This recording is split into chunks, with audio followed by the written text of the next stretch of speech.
èmi kọ́ mo sọ èmi kọ́ ló sọ èmi kọ́ ló sọ èmi kọ́ ló sọ Lara Adeboye ló sọ èmi kọ́ ló sọ pé Wàsíù ló pa Adébóyè o Lara Adeboye ló sọ Lara Adeboye ló sọ èmi Ṣadé kọ́ ló sọ èmi Bọ́lá kọ́ ló sọ pé Wàsíù ló pa Adébóyè o. ọ̀rọ̀ tí mo fẹ́ sọ lónìí Wàsíù Àyìndé ló dálé lórí. Thank you.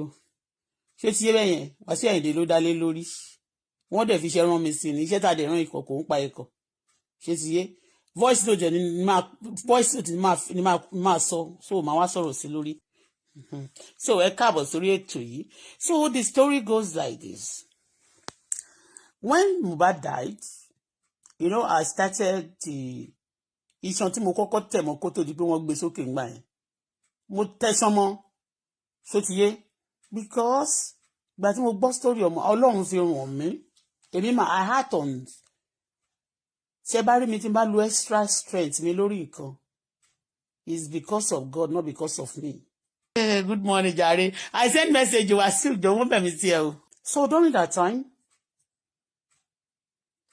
I as analyzer èmi máa analyze o I mentioned K1. I called mo bèrè mo challenge mo ní Wàsíù mo ní tell me you don't know anything about it Wàsíù Mohbad dead ikú Mohbad yẹn mo ní tell me you don't know anything about it. So the moment I said that Lara Adeboye pump into my platform and when Lara Adeboye pump into my platform they shift that story away from me they give it to the girl tó ń ṣe ń gbà yẹn they collected it from everybody and shift it to the person because they know she will compromise. They have no integrity. They have no dignity. They are liars. Do you understand? I was looking. But each time they want to talk, they want that person to talk. They want me to talk first. They'll give me a small crowd. And then they go and liberate it on that place. And then Mama Tekri, because Mama tell office, Mama tell I see. I see when she's making sense. It's actually whatever you say. Whatever into baso no mani ko wa so tita. Ọ̀rọ̀ tí mo fẹ́ sọ lónìí, mo fẹ́ sọ story ìyàwó Lara Adeboye. Lara Adeboye ni mo fẹ́ sọ. And I have her voice notes. You know, I did a video when I was talking then in 2019. Tí ọ̀rọ̀ yẹn gbóná gan. 19 is story yẹn gbóná. I started blogging 2018. And mi ò dẹ̀ fẹ́ blog náà torí wọ́n disturb mi débẹ̀ náà ni. Ṣùgbọ́n wọ́n ní tó bá ti tó gbà tí èèyàn bá máa téèyàn tó bá ti tó àkókò náà nǹkan máa ṣe bó ṣe yẹ kó rí.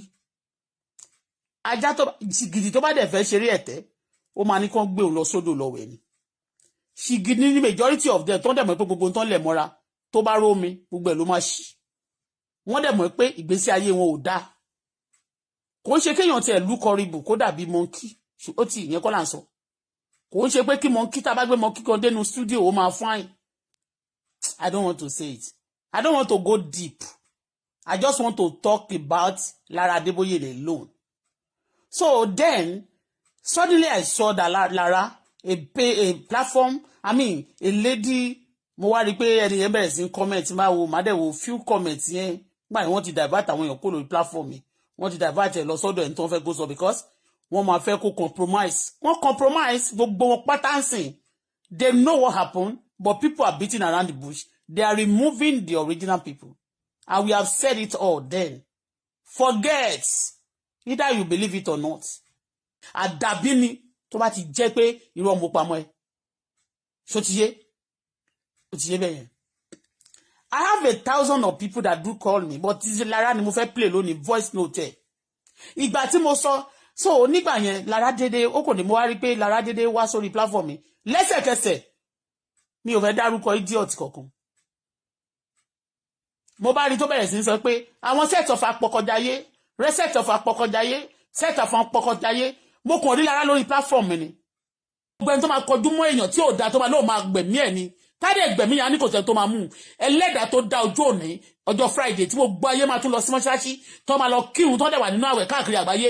Ẹlẹ́dàá tó ní ọjọ́ òní tó dá gbogbo èèyàn tó ń forí balẹ̀ fún yẹn á tún gbogbo yín ní àṣírí dẹ̀ gbàjọ lára yín. Ẹni bá bò ní ọ̀run ajá aláṣọ afaṣọ ẹ̀yà tú láti níta gbangba. So wọ́n gba àgbà tí mo dárúkọ yẹn tí wọ́n bẹ̀rẹ̀ sí analyse. Sórí ojúlàgbà máa ń yá kò ń yanu gbà mí. Tẹ́mi bá ń sọ̀rọ̀ ẹrù ja ọba mi kò ní dá bẹ́ẹ̀ tó pààyàn tí ò lè dúró sọ pé òun ló ń pa. Olórí burúkú ọmọ àlè lẹ́ni tó pa èèyàn tó dẹ̀ ń dìnnà àìlétà pé òun kọ́ ló ń pa. Ó lò sí ní bó ṣe máa ń dá bastard mọ̀ láwùjọ nìyẹn. Àwọn ẹlòmíì tó bá dúró tí ọ̀nà bá pààyàn tó máa dúró tí wọ́n láwọ̀ làwọn pa. But àwọn bastard àwọn ọmọ àlè kan wá dúró wọ́n pààyàn tó wọ́n máa sá káàkiri. Bá ṣe ń dọ́mọ àlè mọ̀ láwùjọ nìyẹn. Fún ìwọ tó bá ti pààyàn tó sọ pé ìwọ kọ́ ló pa ọmọ àlè ni ẹ kò nídìí kan lọ ṣe DNA.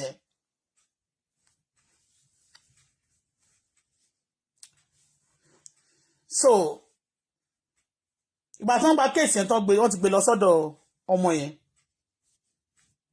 wọ́n gbé lọ owó yín owó òkùnkùn náà lẹ owó kẹpàyàn kẹbẹ̀ sí máa wá àwọn blogger tó máa speak fún yín tẹ máa sponsor àgbà tí mo wá síbí náà wọ́n transfer lọ sí Nàìjíríà ni wọ́n gbé àwọn wèrè kan lọ Nàìjíríà ń gbà yẹn wọ́n gbé àwọn wèrè kan lọ Nàìjíríà ń gbà yẹn wọ́n ní kọ́ lọ máa defend wọn orí burúkú òṣìlẹ̀ ń ṣe ẹgbẹ́ yín kọ́lẹ̀ ń jíṣe ọbẹ̀ tẹ́ ẹ̀ bá jalè ẹ̀ ṣoríire ẹ̀ rí nǹkan kọ́kọ́ ayé lẹ̀ ń bàjẹ́ olórí burúkú èèyàn. Suddenly Lara Adeboye ó bá wá sórí platform mi rírí ó kọ́kọ́ follow mi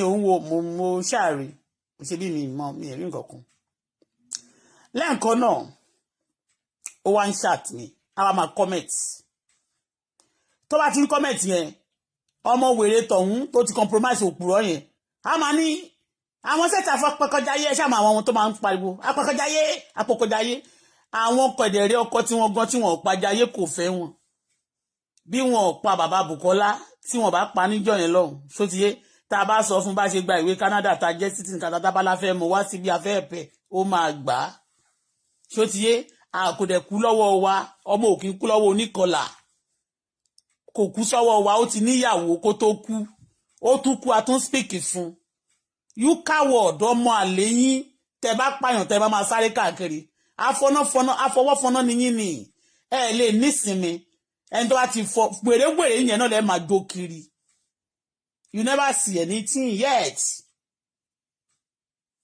lágbára Èdùmàrè àṣírí gbogbo apààyàn ò ní pò. The lady now started because they want wọ́n fẹ́ category wọ́n fẹ́ gbé wa sí category kan ṣó ti yé bẹ́ẹ̀ wọ́n fẹ́ sọ story yẹn wọ́n wá sọ story yẹn wọ́n fẹ́ gbé mi pọ̀ mọ́ but I never give a damn. She was coming on my platform and commenting. I don't give a damn. So that's why people think at times pé bóyá mo máa ń wave àmọ́ neglect èèyàn. I don't give a damn. Lara Adeboye wá sórí platform. Ó fẹ́ máa bá mi ta gbà tó wá yá ó send message mi nínú inbox gbà tó yá ó ní ó ṣàbá mi sọ̀rọ̀ máa play fún yín sí gbà tó ti ń sọ̀rọ̀ yẹn ló bá á sọ̀rọ̀ gan bọ̀ nígbà tó wá fẹ́ máa sọ̀rọ̀ bíi pé ó wá ń gbèjà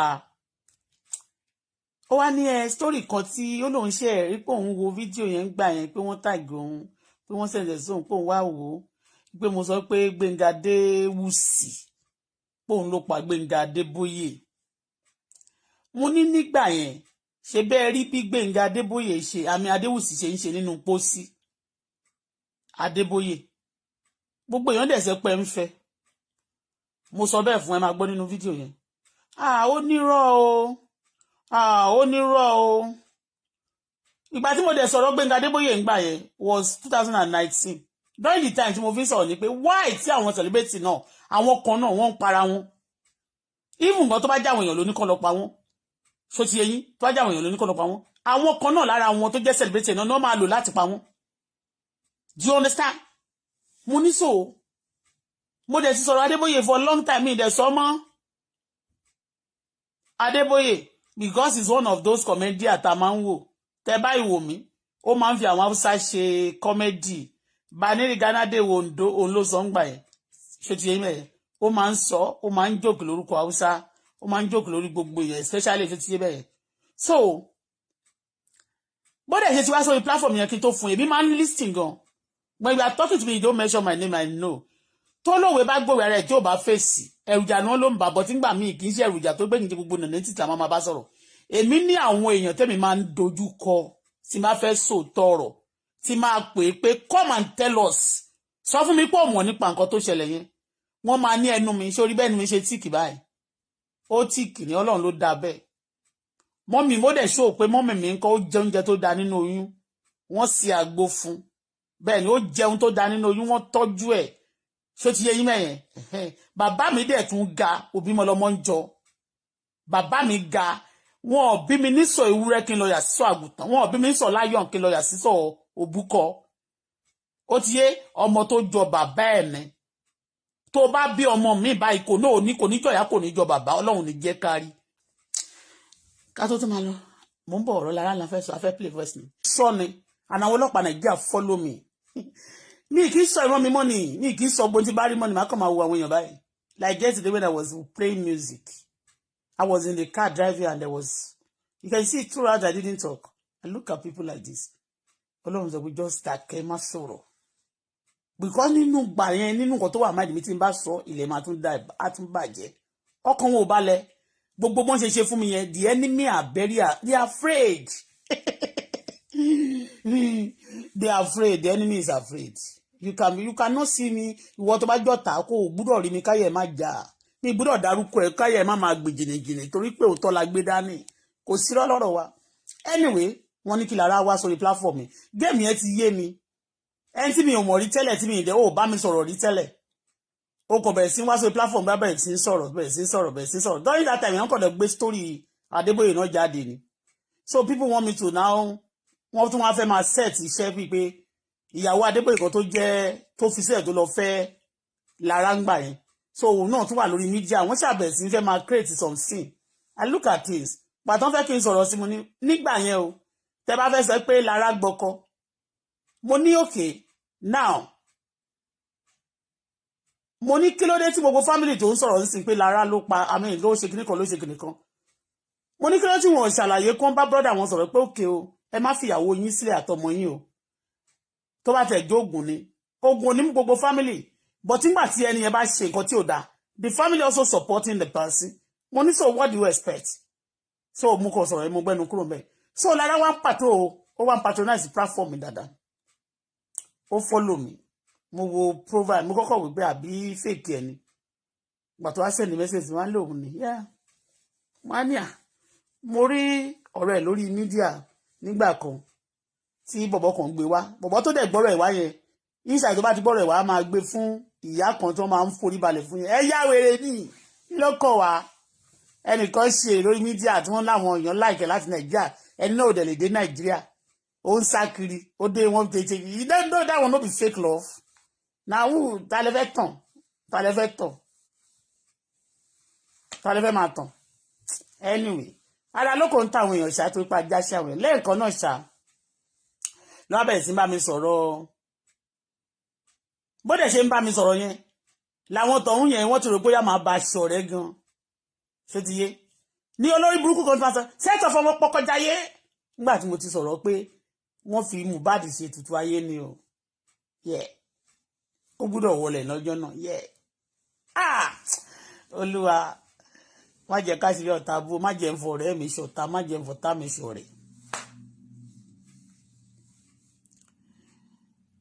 nígbà tó wáyé wá fẹ́ máa speak fún ó wá bá mi sọ̀rọ̀ ó wá ní ọ̀rọ̀ tí mi tẹ̀ ń bá sọ ní pé ìgbà kan wà tí wọ́n wá solicit owó pé wọ́n náà fẹ́ solicit owó fún ó ní kìdíkan ó ṣàṣọgbẹ́ òun ò mọ kìdíkan ó ṣàbẹ̀ sí ń sọ̀rọ̀ ọ̀rọ̀ tó ń sọ ó ṣà ń sọ̀rọ̀ ọ̀gbà tó tún máa sọ̀rọ̀ gan ìgbà tọkọ tòun kú gbà yẹn òun rá láàánú àwọn tó bá pa ẹ́ tó bá sọ̀rọ̀ pé ọkọ ẹ̀ wọ́n pọkọ ẹ̀ tó bá dẹ̀ jà fún wọn ò ní fún ẹ lóhùn náà ó lóun ti tòun ńgbà yẹn gbogbo Ọlọ́run gbogbo ìgbà tó máa ti ń béèrè fún àánú báyìí Ọlọ́run máa ń dìde àánú fóun ó ń sọ̀rọ̀ yẹn náà torí pé mi ń béèrè fún àánú kò sẹ́ni tó ṣàánú fún mi Ọlọ́run ṣàánú mi ẹni tó bá lè jáde tó bá lè dó sórí òtítọ́ tó ń sọ tòótọ́ báyìí ṣọ́lọ́run ò ṣàánú ẹ̀ ló ń sọ̀rọ̀ ni àwọn tọ́lọ́run ò ṣàánú fún tó jẹ́ pé àánú wọn owó èèyàn ló wà wọn ò ní lè sọ̀rọ̀ torí pé tí wọ́n bá sọ̀rọ̀ wọn ò ní lè jẹun náà àwọn nǹkan táwa face yẹn tá a rí pé lórí òtítọ́ làwa dúró lé a máa jẹ wọ́n lè fìyà jẹ wá ń tòótọ́ ṣùgbọ́n Ọlọ́run máa ṣẹ́gun fún wa at the end a máa sọ tọ̀rọ̀ so ó wá ní kì í ṣe Adéwùsì ló pa Adébóyè o pé but nígbà yẹn kádéwùsì tó kú mà tó wà lọ́sípítù ó ló ń ṣèrànràn ń gbà yẹn ó ló máa ń sọ̀rọ̀ bíi ẹni tó yẹ pé ó ń rìnrìn àmọ́ sọ pé ẹni tó fẹ́ pa wọ́n alágbára ayé ni ẹni tó fẹ́ pa wọ́n máa play voice note o kìíní yẹn ń gbà yẹn mo wá níta lálágbára ayé tó sọ fún yín torí ẹ̀yin lẹ́lẹ́wà lẹ́gbẹ̀ẹ́ lọ́sípítù yẹn ó ní ẹni tẹ́ máa ń dárúkọ déédé yẹn náà ló dárúkọ fóun mo níta ni máa ń dárúkọ déédé mo ní tẹ́mi Wàsíù dẹ̀ ni máa ń pariwo déédé mo wá ní sọ fún mi ó lẹ́ni tẹ́ máa ń dárúkọ yẹn náà ni ó sọ pé pàǹgbé kì í ṣe Adéwùsì ló ló pa wọn then play it. Let me play it for you to hear o.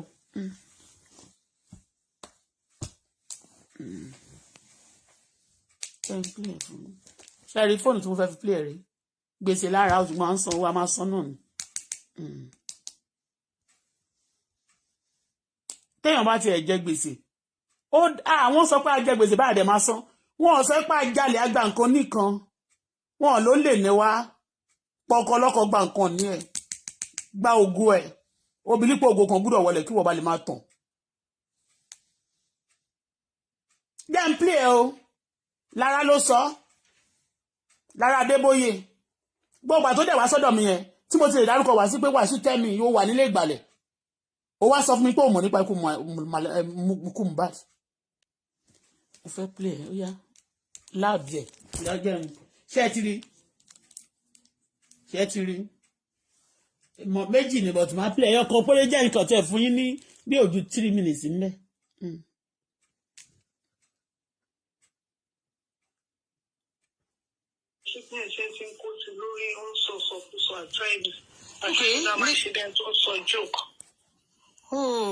Nígbà tí wọ́n sick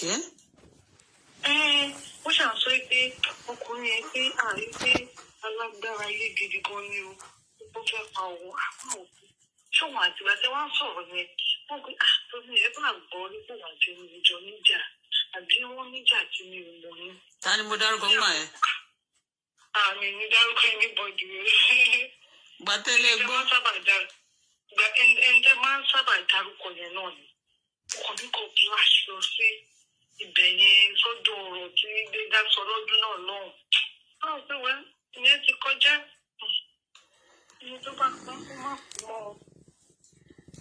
You know, ẹni tí wọ́n ń dárúkọ àwọn èèyàn púpọ̀ bọ̀ tẹ́lẹ̀ wọ́n ń dárúkọ tó pọ̀ jù ń bẹ̀ ó ní kí wọ́n. Tó pọ̀ jù. Ẹ gbọ́. Iṣẹ́ máa ń dárúkọ tó pọ̀ jù. Yeah, because mo ti rí rí now. Ṣé gbọ́? Ó lẹ́ni tẹ́ nígbà tí mo tún sọ mo lẹ́ni tí máa ń dárúkọ pọ̀ ó lẹ́ni tí máa ń dárúkọ tó pọ̀ jù ta ni Wàsíù. Ó lóun ló pa ó níwọ̀ ló pa Gbénga Adébóyè ṣó gbọ́ àbó òfin tí ẹ gbọ́ sórí voice yìí ó pé 1 hour 30 minutes voice note yìí méjì ni ó pé 1 hour 30 minutes ó pé 1 hour 30 minutes ó ti rò pé tó má dẹ̀ ń sọ̀rọ̀ yẹn níjọ́ náà lọ́hùn tẹ́lẹ̀ tí wá ń bá mi tó wá ń sọ̀rọ̀ so wọ́n máa ní kí ọmọ tó ń sọ̀rọ̀ ń gbà yẹn á máa gbọ́ set of ọmọ pọkọjáyé set àwọn pọkọjáyé wọ́n dẹ̀ lọ́kọ àwọn tí wọ́n pàjáyé wọn ò fẹ́ wọn kò sẹ́ni tí nígbà yẹn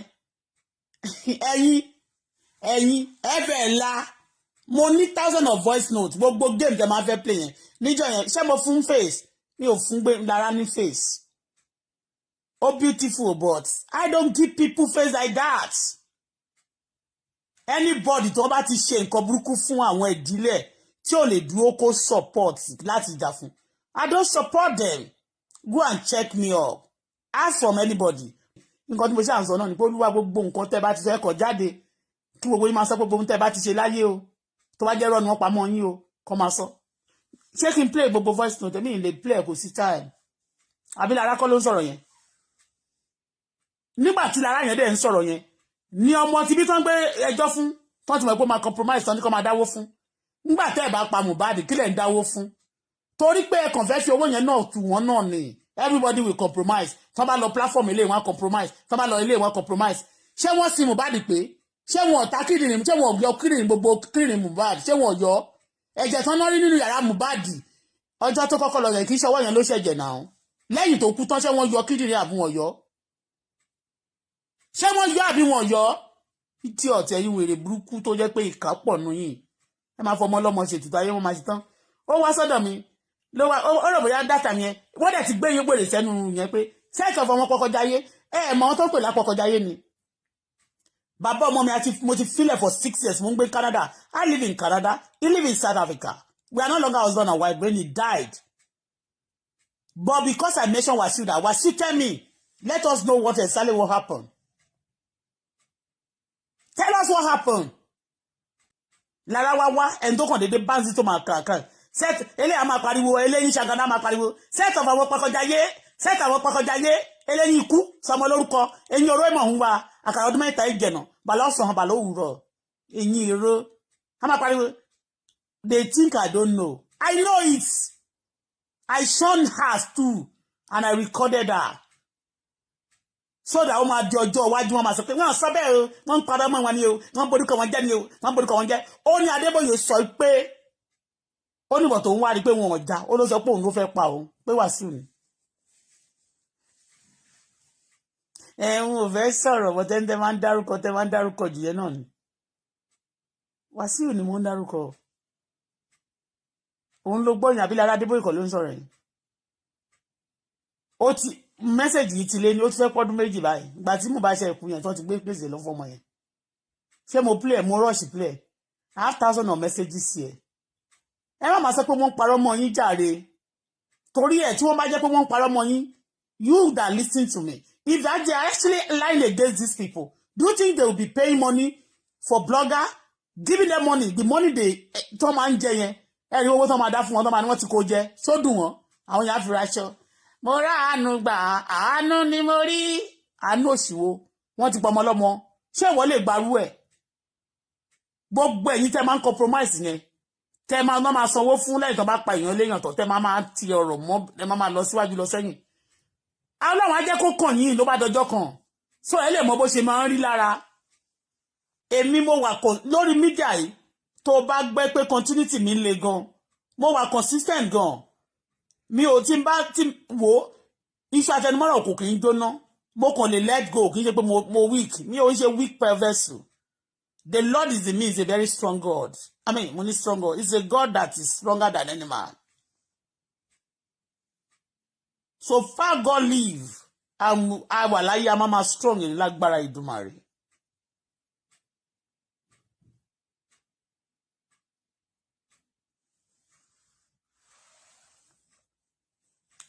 One hour 30 minutes in the video here. When I tell you I have your, and I don't call for them. Ọjọ́ tí ẹ bá rí mi tí mi ò bá pé tí wọ́n bá pè mí báyìí tí ń gbé mo dédé bang to somebody's phone. Àfi tí n bá fẹ́ ra nǹkan lọ́wọ́ ẹ̀ tí n bá ní nǹkan tí mo fẹ́ ṣe. I don't just call people going after people. Then you'll be sending some things. You are exposing yourself. Lara Adeboye ló sọ̀rọ̀ yẹn. Bọ̀kọ́ tó sọ̀rọ̀ ńgbà yẹn ńgbà tọkọ tó ń kú yẹn ń ti ẹ̀rọ aláàánú gbogbo ọmọ yẹn ló ti ṣe tán ní school. And there was a time báyìí ọmọ òun ti ẹ̀ lọ meet President Bola Ahmed Tinubu níbì kan. Wà tó máa ń ṣe dáadáa fún mo ní gbogbo voice note ó wà níbí mo ní ó wà níbí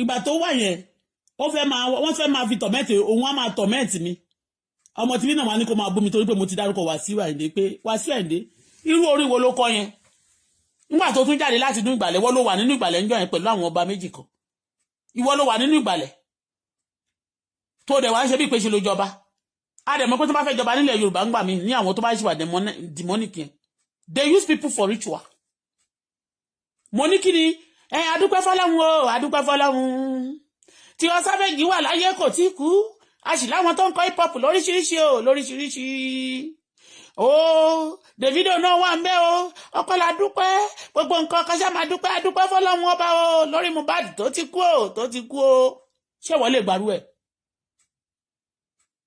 ṣó lè gbarú ẹ̀ olórí bí orí àgbọn ẹlẹ́nu bí ẹnu asín ẹlẹ́sẹ̀ bí ẹsẹ̀ kọ́kọ́rọ́ àsálátù wicked soul you are going up and down paying people just to cover us to cover your sin you cannot hide it for God let me sing for you Wasiu you cannot hide it for God abẹ́mi mo tún dárúkọ ẹ̀yẹn ó dárúkọ ó protect Adéwùsì ni ó ní kì í ṣe Adéwùsì Ọlọ́run kó dáríjì yín kì í ṣe Adéwùsì ẹni tẹ́ máa ń dárúkọ dédé yẹn ni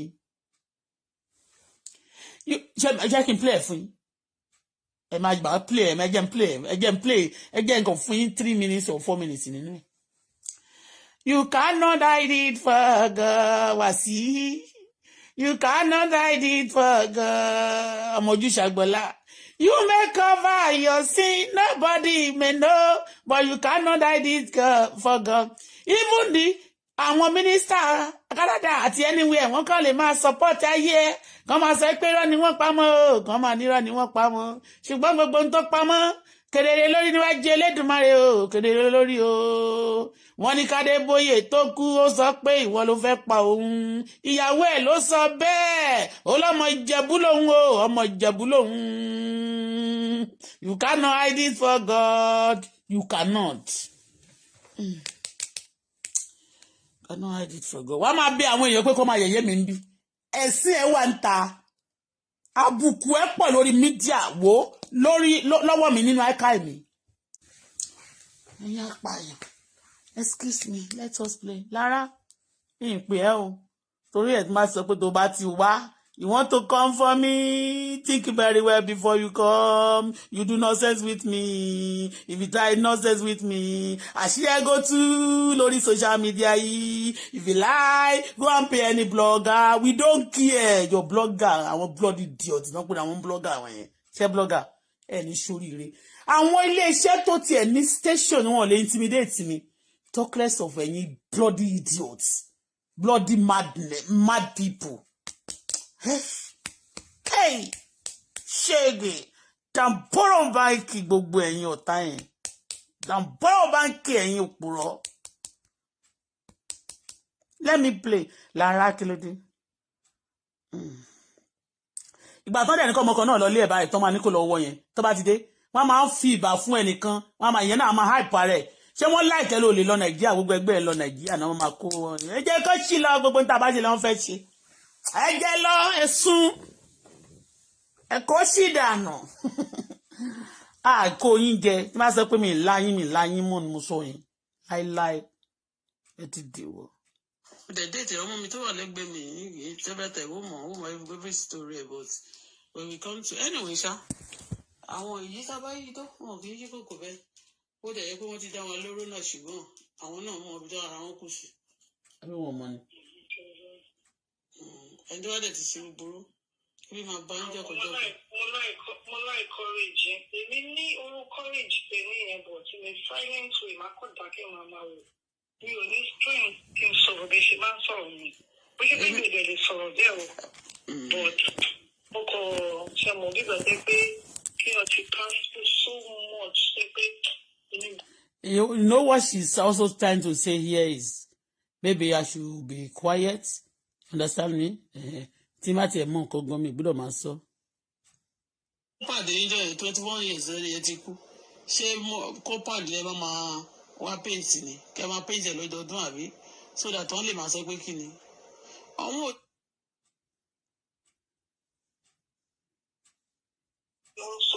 sọ àtàìmù àti ìlànà ìṣẹ̀lẹ̀ tó sọ joke. Nígbà tí wọ́n sick ẹ́. Ó ṣàǹsọ pé ọkùnrin yẹn pé ààrẹ pé alágbára ilé gidi gan ni o ó fẹ́ pa òun àpá òkú ṣóun àti ìgbà tí wọ́n sọ̀rọ̀ yẹn wọ́n pe àtọ́ni ẹ̀ bá gbọ́ nípò wà kí ni ìjọ níjà àbí wọ́n níjà tí mi ò mọ̀ ní. Ta ni mo dárúkọ ń gbà ẹ́? Àmì mi dárúkọ ẹni bọ́ọ̀dù rẹ̀. Gbàtẹ́lẹ̀ gbọ́. Ẹ̀ńtẹ́ máa ń sábà dárúkọ yẹn náà ni ọkàn bí kò flash lọ sí ibẹ̀ yẹn sọ́dọ̀ ọ̀rọ̀ tí gbégbá sọ lọ́dún náà lọ́hùn. Báwo pé wẹ́n ìyẹn ti kọjá ẹni tó bá gbọ́ kó má kú mọ́ ọ. You know, ẹni tí wọ́n ń dárúkọ Ó máa ń dárúkọ àwọn èèyàn púpọ̀ bọ̀ tẹ́lẹ̀ máa ń dárúkọ tó pọ̀ jù ń bẹ̀. Ó ní kí wọ́n. Tó pọ̀ jù. Ìṣe máa ń dárúkọ tó pọ̀ jù. Yeah, because mo ti rí now. The date ọmọ mi tó wà lẹ́gbẹ̀ẹ́ mi yìí tẹ́bẹ̀tẹ̀ ó mọ̀ every story but when we come to anyway ṣá àwọn èyí sábà yìí tó wọn kì í ṣí kòkò bẹ́ẹ̀ ó dẹ̀ yẹ pé wọ́n ti dá wa lóró náà ṣùgbọ́n àwọn náà mọ ibi tó ara wọn kù sí. Ẹni tó wá dẹ̀ ti ṣe búburú ebi máa bá ń jọkọjọkọ. Mo láì courage èmi ní orú courage pé ní ìyẹn bọ̀ tí mi silent way má kọ́ dákẹ́ máa wò. Mi ò ní strength kí n sọ̀rọ̀ bí ṣe máa ń sọ̀rọ̀ mi. Bó ṣe pé mi ò dẹ̀ lè sọ̀rọ̀ bẹ́ẹ̀ o. But mo kọ̀ ṣe mọ̀ bí gbàgbé pé kí wọ́n ti pass through so much ṣe pé èmi gan mo mọ̀ pé mo ti wà weekend bákan pé kí wọ́n ti weep. Kí ni mo dárúkọ ń gbà yẹn o? Nípa nípa Mr. Adeboye tí a mọ̀ tí a rí is go clear nínú nígbà yẹn àmì ò mọ̀ pé mo máa wé ẹtì ẹ̀ lè come across my video and I don't even know that. Ìṣèwọ́n mọ̀ bóyá sọ̀rọ̀ ọkọ mi rí o. Nígbà tí mo sọ náà ẹni. Ṣé ẹ tún gbọ́dọ̀ tó pa ẹni tó sọ pé ní tí mo dárúkọ ń gbà yẹn. Ẹni ẹgbọ́ bí tí mo ti sọ̀rọ̀ kan ẹni ní ìwà ọkọ yìí náà dẹ̀ sọ símílà pé ẹnìkan alágbára ayé kan. Bọ̀ kò dárúkọ ẹni yẹn fún wa. Túmọ̀ àtẹ̀yìn wa máa ń sọ̀rọ̀ ẹni rẹ̀ ṣáṣáṣáṣáṣá wọn ò gbé ha. Bí ara àwọn kan mú Gbénga kúrò nílẹ̀ lélẹ̀ ó dẹ̀ lè má jó òun. Bí nǹkan tí mo kàn mọ̀ ní pé nígbà yẹn kó tó di pé Mr. Gbénga Jìbìtìlẹ tí wọ́n kó tó dolóògbé because I remember ìgbà tí mo rò pé mo wà Nàìjíríà gbà yẹn mo ṣáà mọ̀ pé wọ́n ti kéde wọn pé wọ́n kú gbà kan wọ́n tún wá padà wá wọ́n wà kó máa wọ́n tún padà sáyé kó tó wá kú but nígbà yẹn mo mọ̀ pé àwọn group of people kan wà ní orílẹ̀-èdè Yorùbá wa yẹn ní Yorùbá land wa yẹn the jealous people tó bá ń ṣe ó lè má jẹ́rù kankan náà lẹ́jọ́ ń ṣe ó lè má jẹ́ but they jealous and again àwọn èèyàn kan tẹ́ bá ti sọ̀rọ̀ sí ní ipò bóyá kò fi ṣeré wọ́n ti mo mọ̀ pé Nàìjíríà ò fẹ́ rárá òun náà ni pé kẹ́tì ẹ̀ka àtijọ́ kẹsẹ̀ pé fẹ́ correct wọn láìké hàn dàbí pé fẹ́ correct àwọn tó wà nípò agbára àwọn tó wà nípò agbára yẹn kẹ̀dẹ̀rẹ́. Kò kí correct wọn máa bú wọn ní street. Ẹ máa gbọ́ yes ó ti yé mi so àwọn tó wà nípò agbára yẹn wọ́n ní àwọn èèyàn tí wọ́n máa ń lò nínú àwọn celebrity tó bá jẹ́ celebrity ni ó ń sọ̀rọ̀ sí wọn yẹn tó ń bú wọn yẹn tó ń challenge authority wọn yẹn nínú àwọn celebrity yẹn náà ni wọ́n máa lò fún láti finish it up now they will pay them. Ṣèbí Wàsíù náà máa ń sọ̀rọ̀ wọn. Wọ́n sanwó fún wọn they pay them off so but tí gbogbo gbà yẹn ẹni táwa ti anyway ìyẹn ti lọ kò sí nǹkan tí ìyẹn sórí mo ti ìyẹn sórí yẹn ti ìyẹn ti lọ. Ẹ̀fọ́ sórí ẹ̀wọ̀n yẹn. Kí ni?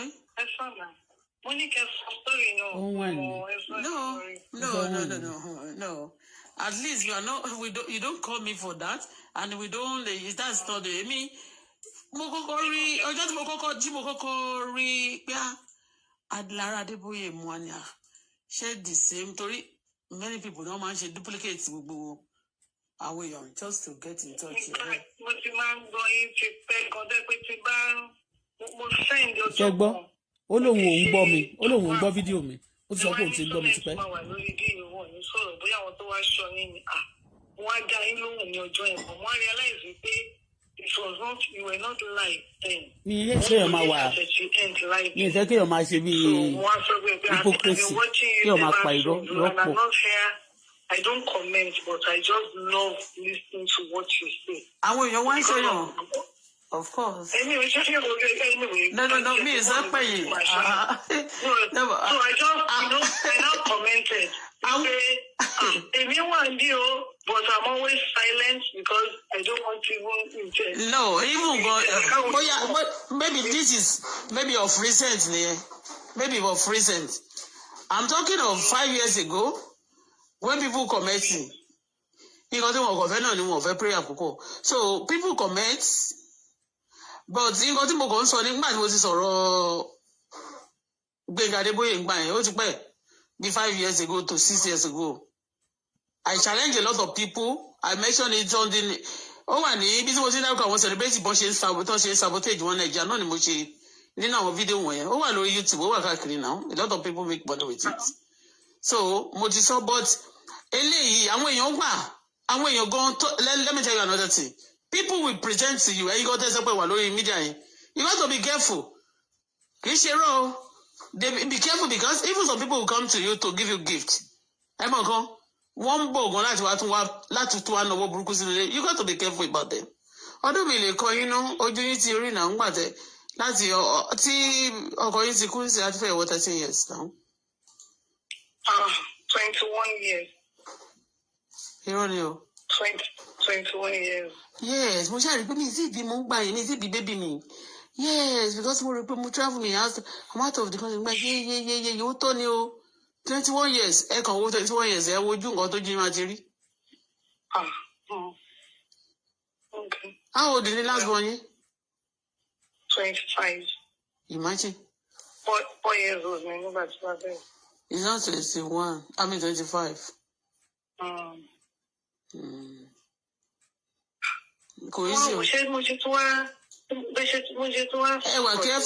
Careful fáwọn tó wà lórí Facebook o. Níwà careful kò sẹ́yìn àwọn kan tó mọ̀ nínú wọn kò sí but boy kan ti wá sọ́dọ̀ yín rí. Boy kan mi morúkọ ẹ̀. Ó ti wá sọ́dọ̀ yín rí. Ó dẹ̀ máa ń lọ sọ́dọ̀ madam tó ń pèlè sábọ̀dù yẹn. I don't know me. You better be. Ọmọ ẹni àwọn ọmọ máa ń fi accolade fún. You got to be careful about them. They are evil. So tí bá ti ọjọ́ yìí bí mo ṣe wà ní mi ò sí ní tán nípa tèmi ni pé that ó ti wá sí wa rí lẹ́ẹ̀kan títí that man is there again. So ọjọ́ yìí mo kọ́ ní pé ní 19 tó ti pẹ́ ní chief kan bá pòwe fún wa nínú àwọn òyìnbó bẹ̀. Scamolity is the only moral arrow that can condensate a precarious Erulehu, where a premium to all the rails and agromania vituperation and a dimming vermilion prevailed in a nonchalant and spasmodical dudumum, which autocratized the momentum to be tantamount to a sporadic EGP. Àwọn French náà sọ̀rọ̀. Wọ́n ní tukwa umpal musalemo travailler des enfants la moi musalemo nami. Ìtumọ̀ gbogbo ẹ̀ ni pé ẹni tó bá lòun kò ní lẹ́wọ̀ tọrùn rẹ̀ láwù.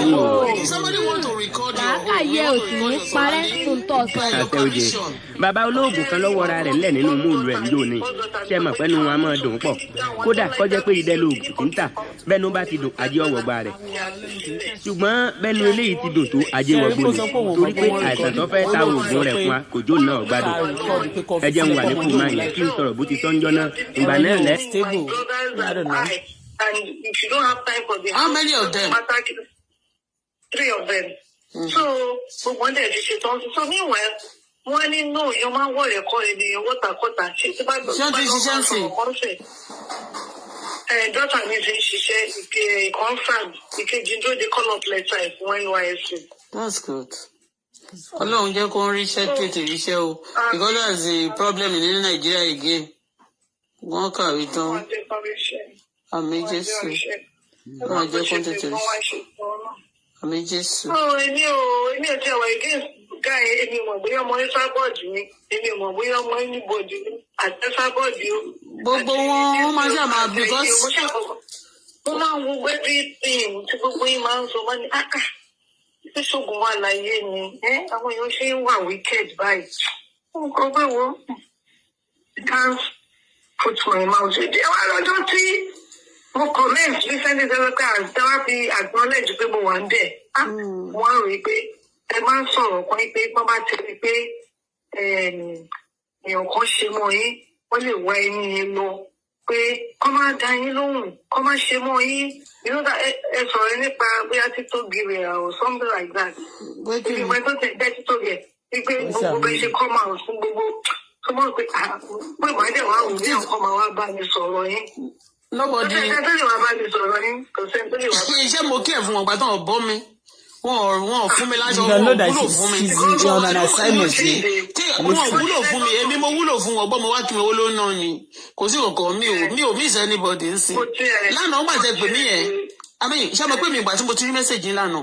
tí mo wá wò later ni mo tẹ̀ mi ìgbà tí mo send message kan mi ò lọ sókè mi ò scroll lọ sókè mo kàn rí message yẹn mo ní please send me your number ma ìgbà tí mo wá rí later mo tán lọ ka message mo rí pé I ti send message ìgbà tí mo wá pè yẹn mo rí pé ẹgbẹ́ mo pè bí ẹ̀ẹ̀mejì àbí mo wá ní òkè mo èmi kẹ̀dẹ̀rẹ́ tí mi bá ti ṣe nǹkan báyìí máa kàn fi fóònù mi sẹ́gbẹ̀ẹ́ ni I drop my phone by side I mean later nígbà tí mo wá rí mo náà ẹ máa ti sùn torí Canada time is different I was busy doing other things so mo busy mo ń ṣe nǹkan so I tell you mo kàn fi fóònù mi tí mo fi pè é mo kàn fi sẹ́gbẹ̀ẹ́ ni wọ́n tí mo máa ń padà rí bẹ́ẹ̀ mo wá ní pé ẹ ti fẹ́ bá pa mo ní ẹ máa ti sùn pé Nàìjíríà Canada tó tálẹ̀ ti di lónìí ìgbà tí mo kàn ṣe tán gan wọ́n ní àmì tí ì pè yín gan pé kí n dẹ̀ wá rí tó pọ̀. mi ò sọ until 5 láàárọ̀ yìí. mo kò dé sùn díẹ̀ mo túbọ̀ náà bí iṣẹ́ lọ. ok ibo la ṣe ṣiṣẹ́ ń sìn.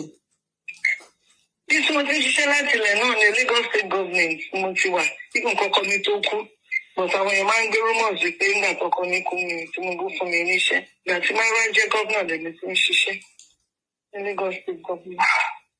ok wà tí Tinubu ti wà ní báwà lẹ́tí ń bá wọn ṣiṣẹ́.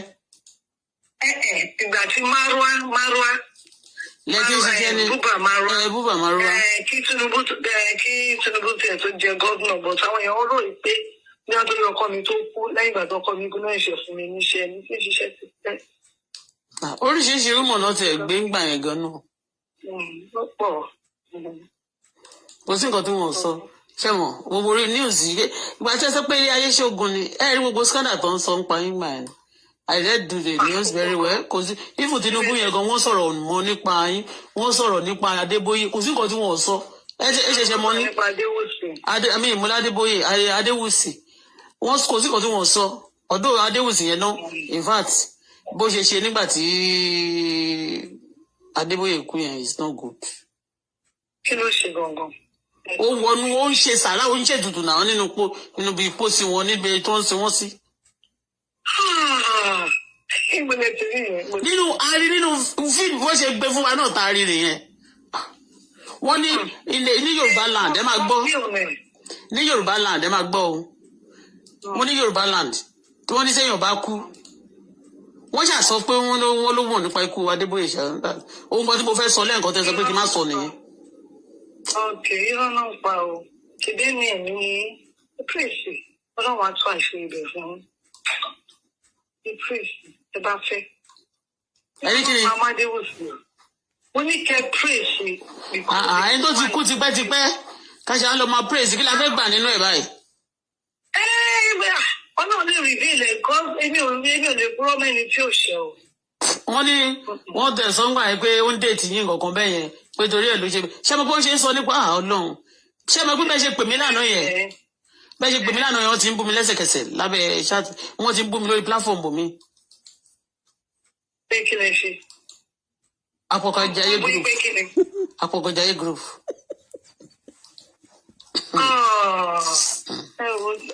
Kò sí nǹkan tí wọn kì í sọ àwọn pípù yìí Ọlọ́run. I was in Canada.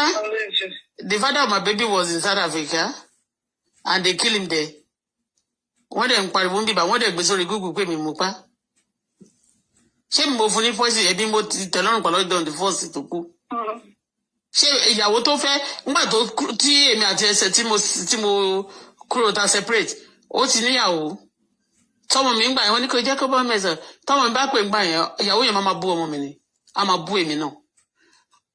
Nígbà tó kú ìyàwó yẹn sọ pé ìdá ọmọ South Africa ṣe ló ṣojú pẹ́rẹ́ bíi pé nǹkan kò ṣẹlẹ̀ wọ́n dẹ̀ bẹ̀rẹ̀ sí ń pariwo. Nǹkan tí mo fẹ́ sọ lẹ́ǹkan ṣé gbọ́ mi sí ó sọ pé màá play máa lọ sí irọ́ ni wọ́n pa Adébóyè mọ́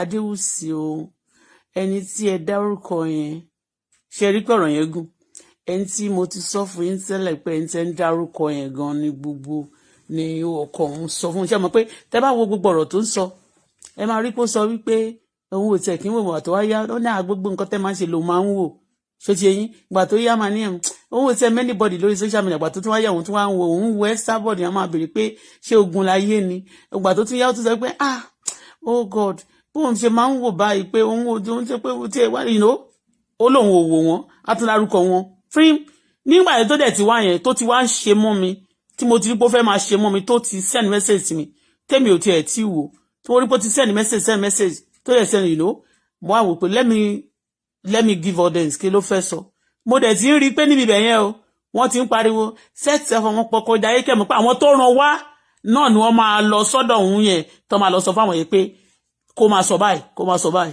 do you understand? So ó dẹ̀ ti sọ pé òun ò tiẹ̀ mọ̀ ẹ́ sábà gan ò tiẹ̀ mọ̀ ọmọ yẹn gan gbà tó wá sílé òun tó wá rìkọ́ọ̀dù òun ò mọ̀ ń gbà yẹn òun ò mọ̀ pé ó gbé kámẹ́rà dání àwọn kan òun ò tiẹ̀ mọ̀ pé wọ́n ń rìkọ́ọ̀dù ìgbà tó yá ló tún wá sọ pé ọmọ nǹkan sọ pé gbé kámẹ́rà lẹ̀ mọ́mí I don't like what they are doing wá sọ pé kán fi sílẹ̀ ṣé ìwọ tó mọ̀ náà ló tún sọ pé kọ́mọ ẹ̀ sọ pé kán gbé kámẹ́rà lẹ̀ ó tún wá ní kán fi sílẹ̀ do you understand?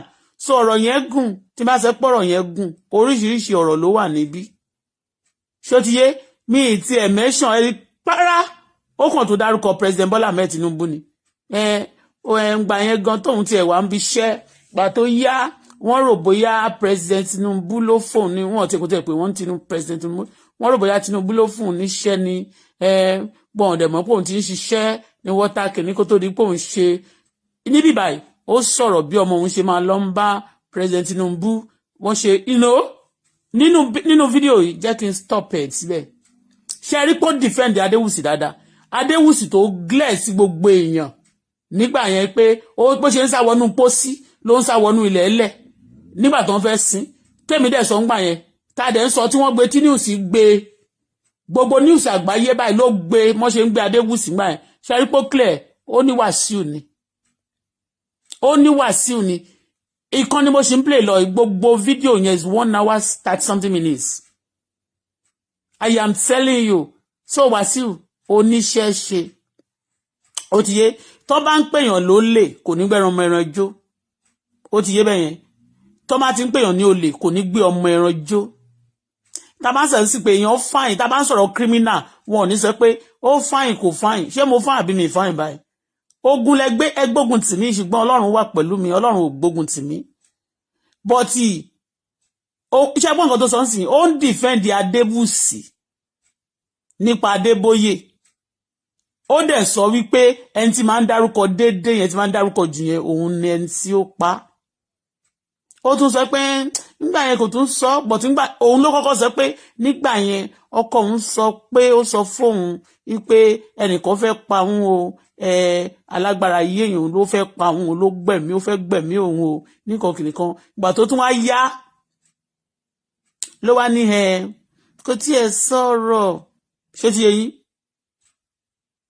torí pé she was sane ànígbà yẹn ó fẹ́ mú ọ̀rọ̀ mi ìṣẹ̀ tó bá rí pé mo dákẹ́ mi sọ̀rọ̀ president Tinubu wọ́n fẹ́ gbé sí mi lẹ́nu gbogbo yín tẹ́ máa ń ṣòṣì yẹn olórí burúkú nìyí if you want to talk about ọ̀rọ̀ tẹ́mi ti sọ ẹ má máa ti ọ̀rọ̀ sí èèyàn lẹ́nu téèyàn bá dẹ̀ ti dúró bí wọ́n ṣe máa ń ṣòṣì bí ẹran níwò nìyẹn mi ò sọ pé ó purọ́ àbò ṣòótọ́ ń sìn ó lè má purọ́ bọ̀ tó dẹ̀ lè tún purọ́ kó jẹ́ wípé Adéwùsì ni wọ́n sọ pé ó pa Adébóyè ń gbà yẹn gbogbo newspaper ló gbé gbà yẹn kò tí ì sí blogger àwọn idiot wọ̀nyí gbogbo ẹ̀ pátá ni wọ́n gbé náà dẹ̀ ń gbé evidences jáde pọ́nfẹ́ wọ́n dẹ̀ sọ pé ìyàwó ẹ̀ ó ń date many people tó jẹ́ powerful people náà ní Nàìjíríà ń gbà yẹn because ó pupa là ń tà ní ọmọ Ìjẹ̀bú dẹ̀ ni ó sọ̀rọ̀ mi ò mọ̀ pé ọmọ Ìjẹ̀bú ni Lára o òun fúnra rẹ̀ ló fẹnu ẹra rẹ̀ ìṣàlàyé òun fúnra rẹ̀ dẹ̀ ló wá bá mi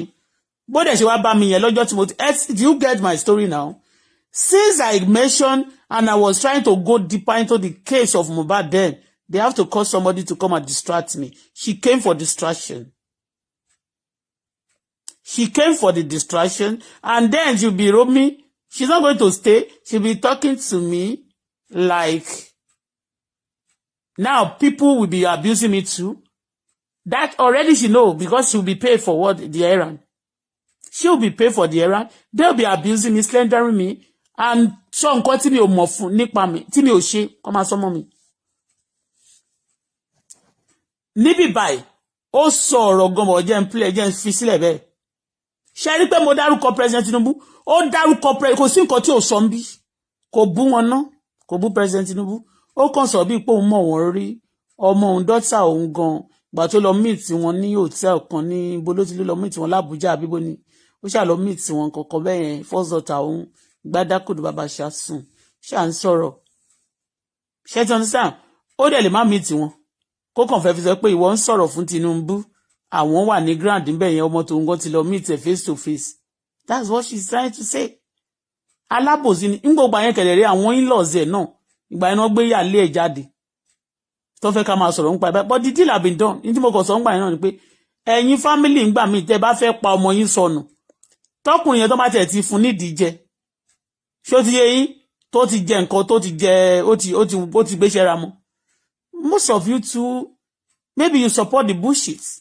and that's why you succeed Lord just like the father of my baby ó gbé ọmọ South Africa yẹn wọn ò bí any family nínú wọn rẹ̀ kó lọ drag ọmọ South Africa yẹn gbogbo nǹkan tó ní sí South Africa ṣé wọ́n mú kọ̀ọ̀kan jáde èwo nínú wọn in-law father in-law mother in-law ṣé wọ́n lè lọ bọ́ ọmọ South Africa pé kó máa drag ẹ̀ wọ́n lè lọ ọmọ South Africa ń sìn àbúrò in-law mi kan sọ pé ìgbà yẹn ó tiẹ̀ doyin ní kíní kan tiẹ̀ ń bọ̀ níbi kí ló tiẹ̀ porúkọ ọmọ gẹ́yẹn náà ó ló ń bọ̀ nílé ìyàwó ẹ̀gbọ́n tòun nìyẹn ìyàwó ẹ̀gbọ́n ẹ̀ tẹ́gbọ́n ẹ̀ kú sí lọ́wọ́ ṣé ẹ rí pé lórí burúkú làwọn èèyàn wọ́n ní mental problem ọ̀rọ̀ yìí pọ̀ gan o ọ̀rọ̀ pọ̀ núwe kọ́bọ̀ bọ́n yẹn máa tì wọ́n kiri gbogbo àti mo dẹ̀ ti dárúkọ ń gbà yẹn náà ti sẹ pé ẹsẹ̀ àwọn kọ̀ọ̀kan jáde bóun ṣe wá yẹn ó fẹ́ wá mígù mọ́ mi so èyí tó ń pè ní ọmọ tòkè lọ́hùn mi ìfẹ́ dárúkọ ẹrú ẹ̀bà mi àbí wọ́n ṣe eré ni nígbà tá a bá bẹ̀rù àwọn táwọn ń bẹ̀rù ta làwọn táwọn fẹ́ bẹ̀rù bọ́ tá a kò máa wò tá a bá ń hype wọn a kò ń pọ́n wọn lé ni tá a bá ń dárúkọ àwọn ẹlòmíì lẹ́nu wa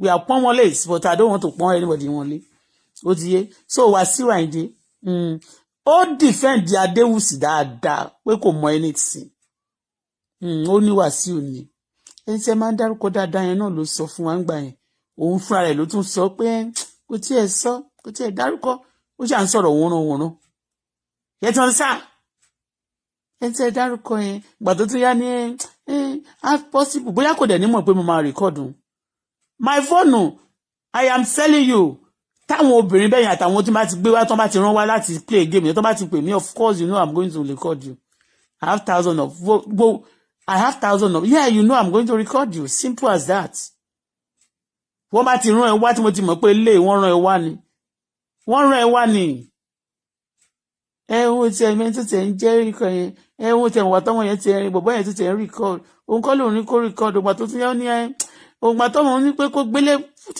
tell him to put it there to switch off the camera he said leave him ó dẹ̀ mọ̀ mi mo hate kéèyàn máa purọ́ I hate liars go and ó ní irú èmi báyìí sí ibi boldness ẹ ní ẹ kí ṣe pé mi ní ṣùgbọ́n in the calmness ṣé ẹni tó bá ní boldness máa ń calm ni ó lè calm èmi ẹ rí pé mi calm ni I'm a calm person ẹ rí mi kí n máa ṣe wọ́nranwọ̀nran ni I'm a calm person but I have the boldness like the righteous will be bold like a lion because I know I'm saying nothing but the truth. Lara defend Gbenga Adewusi and he says Wasiu ṣó gbọ́ pẹ̀lú tí ẹ Wasiu ọ̀rọ̀ yìí pọ̀ gan o mi ò fẹ́ play anything tó máa tún tó ọ̀rọ̀ yẹn pọ̀ gan o ìgbà tí mo dẹ̀ ń sọ̀rọ̀ lọ ń sẹ́ rí pé kọ́kọ́ kàn ti ọ̀rọ̀ kìíní sí wa lẹ́nu torí nǹkan tó kàn ṣẹlẹ̀ náà ni pé tó bá jẹ́ Tinubu náà mò ń gbé sókè bẹ́ẹ̀ yẹn wọ́n máa lọ gbé fọ́ọ̀tì yẹn jáde wọ́n ní àti bú Tinubu rí àwọn ọmọ àlè náà bíi Wasiu àtàwọn MC yẹn àti gbogbo wọn ló jẹ́ àti gbogbo màláìkà especially màláìkà olórí burúkú tó jẹ́ pé òun ló lè àwọn ló jẹ́ kí irun so wọ́n máa lọ káàkiri láti máa lọ tiẹ̀ báyàn ó ti yé òkè tó bá jẹ́ pé Wasiu ló pa ọkọ ẹ kí ló wá ń sọ fún mi fún ìgbà tẹ́mi ń sọ̀rọ̀ ńgbà yẹn mo ní irú ìgbà yẹn náà bí Adébóyè náà wọ́n ṣe accuse pé òun ló pa Adéwùsì nìyẹn àmì pé Adéwùsì ló pa Adébóyè pé ó torí pé ó ń fẹ́ ọkọ irọ́ ni irọ́ kò rí bẹ́ẹ̀ rárá kò rí bẹ́ẹ̀ ẹ ṣáà rí bó ṣe ń sọ̀rọ̀ ó defend ẹni tí wọ́n accuse yẹn ó dẹ̀ sọ pé Wasiu abófẹ́ tí ẹ gbọ́ story yẹn gùn ó ìkú 1 hour plus ó ti yé so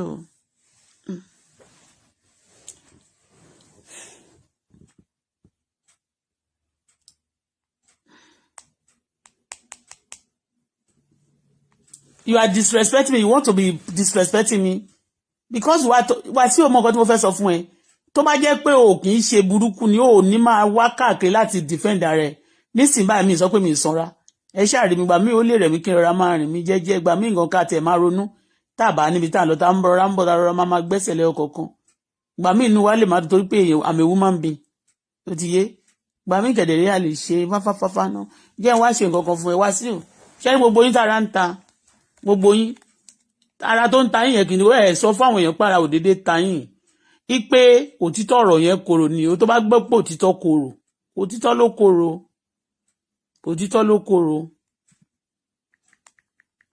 ó ti yé òtítọ́ korò gan lára gbogbo èèyàn mo ń bọ̀ mo fẹ́ fi fídíò kan wọ̀nyí láàárọ̀ yìí Wàsíù ara ta ẹ̀ gan ẹ̀yin ọ̀tá mi ẹ̀ ní ṣáńtó dàjẹ́.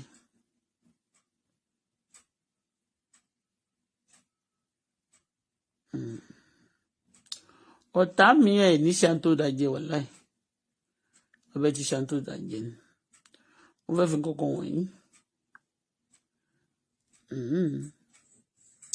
Thank you, Father, for this wonderful morning. ẹnìkan ní Bọ́lá yóò you mad ni don't disrespect me if you disrespect me I block your ass. Wàsíù jẹ́ kórìí ẹ̀ pé o don't disrespect me here don't stop sending people to come and disrespect me here you do that àṣepé for ṣé mo pé mo fi ẹlẹ́ lẹ́jọ́ mẹ́ta ó yá wèrè ni. Don't tell anybody to come and disrespect me here. Or my word. Mo láwọn thousand of your messages.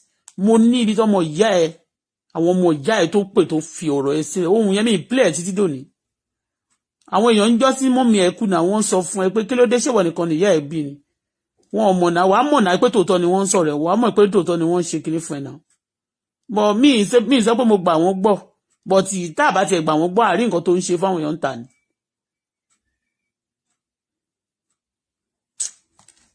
Mo fẹ́ show yín ní nǹkan kan.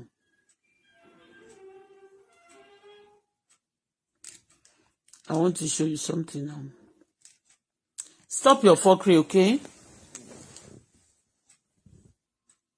Stop your fuckery.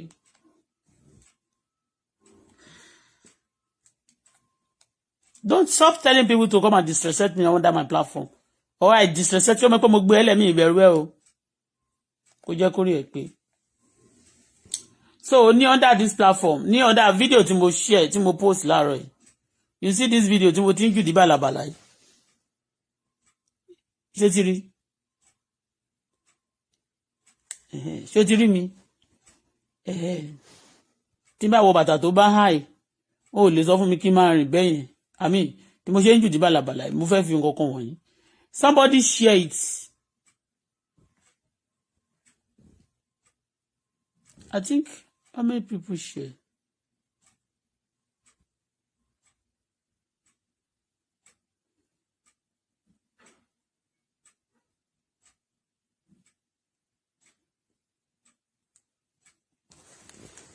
Share and to share video me, to share picture me. Share and to share video picture me.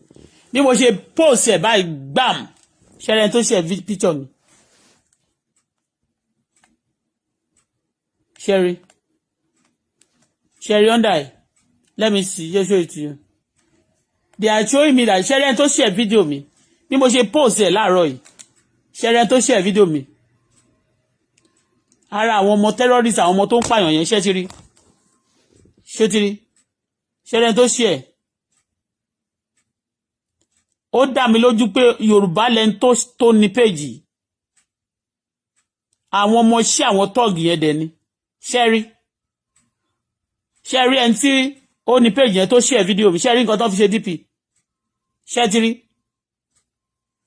Wàsíù ìwọ ló jọ ilé yìí this is actually you ó rí ni ìwọ ló jọ ìnàkí yẹn ìwọ ni ọ̀bọ lágídò àti gbogbo yín àti màláìkà you are all animals ẹranko ni yín tí ẹ fa wo èèyàn bóra even monkey yẹn gan àti ẹni àwọn bloggers yín ìtọ́jọ rẹ̀ monkey ni gbogbo wọn bọ́n ṣe rí nìyẹn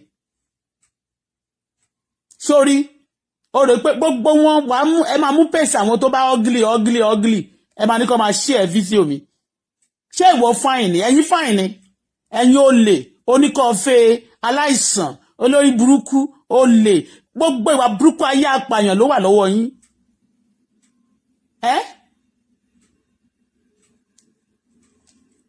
ẹni tó ní kó ẹni tó ṣí ẹ̀ nìyẹn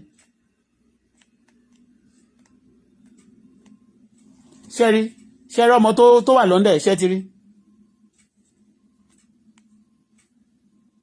ti rí wá sí ẹ̀yin ni o gbogbo yín ní ṣẹ́ ti rí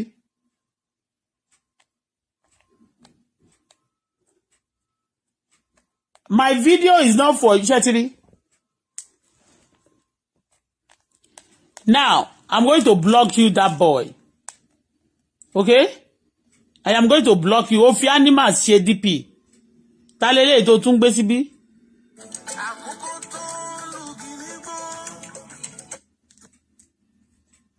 Tó bá ti fi animals ṣe DP, ẹ má share video mi.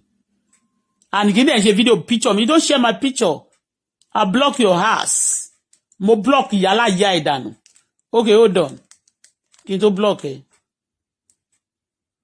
So àwọn tó wà lábẹ́ the people under this platform Adébíyì àwọn a lot of fake accounts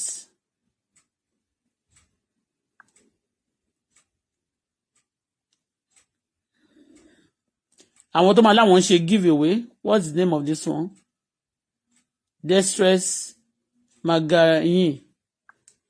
Okay. Mo fẹ́ wo àwọn tó all your friends Sandy Boy Afolabi. You see all those courtesy gbogbo ẹ̀yin ọmọ olè wọ̀nyẹn. You killers, don't share my video. Don't share my picture. Even if you share video is another thing. But if you share my picture, ara go kill you. Ilẹ̀ máa gbé ẹ̀mí ọmọ òfò wọ̀nyẹn. Okay? All of you are Yorubas. Gbogbo yín ẹ̀yin apàyàn lọ́nà Yewa, lọ́nà Èkó, lọ́nà Ogun State. If you try nonsense here, òfò máa ṣe ẹ́ tilétilé. All of you Yorùbá ni. Eniola, Ṣeun Amos, Mariam, Abudulai. Jẹ́ kó rí ìyá ẹ̀ pé Yorùbá ni. I've checked all the people followed you. They are all Olórí Ayọ̀mí. Stop your bullshit. Stop your bullshit. I'll block your ass here. Okay? Don't share my video. I mean, my picture, don't share it. If you're an animal, don't share my picture. You can share the video. You don't share the video, you share my picture. Ogun máa pa ẹ́ dànù ni. Ikú burúkú ló máa kú, òfò máa share. Ayé ẹ̀ máa bàjẹ́ tó ń ṣiṣẹ́ fún máa ṣòfò tilétilé. Àwọn tó ń ṣiṣẹ́ fún àtàwọn tó bẹ̀ wọ́n máa ṣòfò gbogbo nǹkan. Gbogbo tó wà nílé ni ló máa kú dànù. Aláyé bàjẹ́ ló ṣì. Wá sí ìjẹ́ kó rí ẹ pé o. It's not compulsory for you to be here. Don't oppose yourself for me. Don't oppose. I don't have animal in my house. And anybody tó wá jẹ́ animal gan kó sí lọ.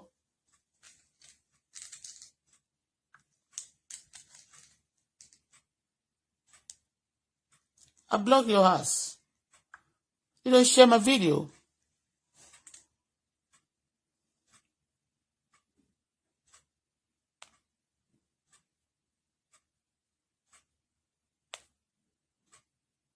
Ẹ̀yin jẹ́ kí mi síbẹ̀ pé happy Friday, God bless you. Bí mo ṣe post ẹ̀ báyìí, ó kàn lọ share ni. Pé group tó wà nìyẹn. That's your meaning. Kò ní dá fún yàrá ìyá yín. Ó lè. Ṣé mo jà ẹ́ lólè ní? Ìwọ ló jà mí lólè náà. Ẹ̀yin lẹ jà mí lólè náà. Ṣé mo jà yín lólè ní? Mo jẹ bí ẹ lólè ní ni. Jàgùdà pálí. Ó ní ìyàwó Adébóyè sọ yẹn. Ó ní ìwọ ló pa Adébóyè pé kì í ṣe Gbénga Adéwùsì. Ó ní ìwọ ló pa Adébóyè pé kì í ṣe Gbénga Adéwùsì. Ó wà ń bí báyìí. Long voice note ni. Long conversation. Long one. And you can see me when I talk. Isn't it? When somebody is talking to me, I also talk. And when I want to play it, do you see me deleting my voice? Sorry pé mo máa fẹ́ Photoshop àbí kí n máa mix things together. Do you see me do that? I never do that. Okay? So I dey kú ojú lọ́nà. epo máa tó tún wọ́n scarcity máa wà torí pé Alhaji Aliko ti stop production for now. Wọ́n ṣe sọ wọ́n ní wọ́n suspend it for now because they are buying with dollars. Ṣótiyé wọ́n ní wọ́n ra epo pẹ̀lú dọ́là so bá náà ṣe máa rà pẹ̀lú American dollar tó máa ṣe tà ní naira dollar naira notes. Ṣótiyé but èmi ò speak for now. In tó bá ti kàn mí ni mo kàn fẹ́ sọ irú nǹkan tó ṣẹlẹ̀ báyìí sí kí n gbàdúrà fún ara mi kọ́nà mi you know wọ́n ti jà wá lólè tán bá jalè wọn ò ní tìjú wọ́n á pa èèyàn wọn ò ní tìjú Ọlọ́run máa ṣèdájọ́ fún yín o kò sẹ́ni tọ́lọ́run lè mú o Wàsíù control gbogbo àwọn apààyàn ọmọ ẹ̀wọ̀n yẹn o tó bá tún disrespect me I will come big time for you jẹ́ kó rí ẹ̀ kó pé gbogbo lálá kókó fẹ̀ gbogbo agídí tẹ̀ ń lò yẹn pé you must not come to where mi ní mo fẹ́ wá sí Nàìjíríà tí máa fẹ́ wá sí Nàìjíríà máa ra tíkẹ́ẹ̀tì máa wà náà. If I want to come to Nigeria now, I'll come to Nigeria. If you go to Nigeria, na ba fẹ́ kí wá sí Nigeria, sí ara ticket mi ajẹ́ kí wá, but wọ́n bá ní kó jókòó náà ni. Ó ní nǹkan ni. Ó ní ìwọ jókòó ní ibi ní àyín títí èmi ò fi sọ wọn ọ̀tá rẹ̀ di tẹ̀mọ́lẹ̀ fún ọ. Ó ti yé. So tó bá tí n bá play continuously wá gbọ́ bó ṣe ń defend Adéwùsì. Tó dẹ̀ ń sọ pé àwọn tẹ́ dárúkọ yẹn ni. Àbó ògbọ́n ni. Ó lọ́kọ̀ ń sọ fóun lọ hospital ni. Ṣé òdó yàwó Adébóyè rí? Ṣé òdó yàwó Adébóyè rí? Òdó lára rí? Ṣé òdó lára rí? Ẹni tẹ́ bá dẹ̀ ti dó gbígbà lẹ́ máa pọkọ wọn. Ṣé òdó lára rí? A sọ̀rọ̀ débẹ̀ ṣé òdó rí? Òdó lára rí? Kí ló dé tẹ́ bá dóyàn rí tẹ́ máa dẹ̀ pa tí ọkọ ẹ̀ máa kú? Ṣé òdó rí? Òdó lára rí àbí?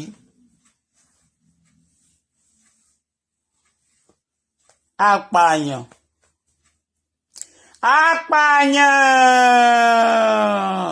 Ẹ ronúkúwàdà, ẹ rọṣẹ́ kẹ́ fi wẹ̀. Bẹ́ẹ̀ bá ti ń wẹ àyà yín tẹ́ ń wẹ ojú yín ẹ̀rẹ̀kẹ́ yín tó ń ṣàn wálẹ̀. Tó ṣe jẹ́kẹ́tẹ́ ẹ̀rẹ̀kẹ́ ṣíṣàn tẹ́ bá ti ń fọṣẹ yìí wẹ̀ bẹ́ẹ̀rẹ̀kẹ́ ṣe ń lift sókè bẹ́ẹ̀ náà ni yóò máa fọ́ọ̀kùn àyà yín tó dọ̀tí ẹ̀mí burúkú ẹ̀mí tó ń pa èèyàn ẹ̀mí tó ń fi èèyàn ṣe ètùtù ọdẹ orí gbogbo ẹ̀ pátá ló máa wẹ̀ kúrò ṣó tiẹ̀ kò ń ṣe dandan kó fi wẹ̀ pẹ̀lú orí ṣó tiẹ̀ má fi wẹ̀ pẹ̀lú orí ẹ̀ má fi wẹ̀ látòrí wọ́n kàn wẹ ojú ẹ̀ wá sísàlẹ̀ bó bá ṣe ń wojú ẹ̀ wá sàlẹ̀ yẹn tó ń kan àyà ẹ gbogbo ìdọ̀tí àyà bí ẹ̀mí tó ń pààyàn bí ẹ̀mí tó ń ṣe tẹrọ́rìsì tó ń fi èèyàn ṣe ètùtù àwọn tó ń gé èèyàn jẹ tó máa pa èèyàn tó máa yọ kíndìnrín wọn àwọn olè àwọn jàgùdà páálí apààyàn ẹ̀yin náà lè ọ̀dà fọ́ṣẹ ẹ fọ́ṣẹ wẹ̀ kànórì lápọ̀ṣẹ yìí o àwọn ará Kánò wọn mà ta síríǹtì òun lẹ ṣe rí pé Alhaji Aliko Dangote ó ń kọ́ iléeṣẹ́ ni káwọn mẹ̀kúnnù lè ríṣẹ́ ṣe ó ń dá iléeṣẹ́ lẹ̀ ni o kò dá ilé olè sílẹ̀ ibi tí wọ́n máa ti lọ pa àwọn èèyàn kò ń ṣe ó nà fà jalẹ̀ kò dẹ̀ ń ṣe ó nà fà àwọn hòtẹ́ẹ̀lì tó máa ti ń pa èèyàn tó ti ń mẹ̀jẹ̀ hòtẹ́ẹ̀lì mẹ̀jẹ̀mẹ̀jẹ̀ tó máa ní ẹ̀san 50 million kẹfì rẹ́gísítà fún ọdún kan tó ń kọ́ ọmọ bó ṣe ń jalè tó ń tojú ìyá àwọn ọmọ kọ ìyá wọn tó ń há ìbọn sọ́wọ́ ọmọ pé ẹ lọ pa ẹbí wọn sọnù ó yẹ rọṣẹ́ o ọṣẹ tó ta spirit kànórì lápẹlẹ yìí everywhere kẹ́mi apààyàn kò lára yín kókò lọ́kàn yín ẹ yé pa èèyàn mọ́ ẹ yé purọ́ pààyàn sórí yíyí ni kẹ́ kí ló dé tẹ̀ ń pààyàn stop pa èèyàn stop killing people ló ń jẹ́ bẹ́ẹ̀ stop killing Yorùbá tó ń pààyàn ẹ ránṣẹ́ o kẹ́ẹ̀fì wẹ̀ ẹ yé pa èèyàn mọ́ ẹni tó ń fẹ́yàn ṣe ètùtù ẹ ránṣẹ́ kẹ́ yé pa èèyàn mọ́ ẹ̀yin ọlọ́dẹ orí tẹ́ máa wọ aṣọ gọ́ngàn káàkiri ẹ rán agbádá ẹ fi bu ẹ̀ṣẹ̀ yín mọ́lẹ̀ alẹ́ ránṣẹ́ kẹ́ẹ̀fì wẹ̀ ìdọ̀tí àyà kúrò ẹ nípa èèyàn mọ́ ẹ ránṣẹ́ ẹ ránṣẹ́ o ọṣẹ tó ta sílẹ̀ ó jábọ́ kò fọ́ ní Kánò ó jóná kò gún o aya Kánò ló ń tọṣẹ yìí ó ló ń jẹ́ Kànórì wọ́n ta sílẹ̀ wọ́n wà quality bẹ́ẹ̀ ni o ẹ ránṣẹ́ wọn kì í pààyàn ní Kánò kì í pààyàn tán bá kàwé wọn á jẹ́ oníṣòwò àti pẹ́tipẹ́ ní Kánò ti máa fẹ́ tó orílẹ̀-èdè Nàìjíríà ṣe wọ́n kọ̀ wọn ọ̀fẹ́ kan tó orílẹ̀-èdè náà ṣe Muritala the one of the best president head of state ìta ní Nàìjíríà wọ́n rò pé wọ́n ṣe sabotage ẹ̀tàn fẹ́ pọ́tọ́ pàǹgbà yẹn wọ́n tún rò pé wọ́n tún lè rí Dangote pa Dangote ò ṣeé pa o kò ṣeé jẹ ẹni bá tẹ́rí sí wàá sílẹ̀ bóra ni o ìwọ tó bá ló fẹ́ pa kò ṣeé pa o Dangote will be stronger than his enemy because he's building ilé iṣẹ́ ó ń kọ́ ilé iṣẹ́ ní tẹ̀ ó ń fẹ́ kó lè dé Nàìjíríà dára ẹ wòran ẹ rọṣẹ káyà yín lè mọ̀ ẹ̀yin aláyà dúdú wọ́n sọ wípé Wàsíù Àyìndé ó lóun ló pa Gbẹ́ngà Adébóyè o èmi kọ́ mo sọ o lẹ́nu ìyàwó Adébóyè gangan Lara ló sọ bẹ́ẹ̀ èmi kọ́ ni mo sọ o èmi kọ́ ló sọ o èmi kọ́ ló sọ o èmi kọ́ ló sọ o èmi kọ́ ló sọ èmi kọ́ ló sọ Páyìndé ló pa Adébóyè o Lara ló sọ o Lara ló sọ Lara ló sọ Lara ló sọ Lara Adébóyè ló sọ pé Wàsíù ló pa Adébóyè o. Bye for now, good morning.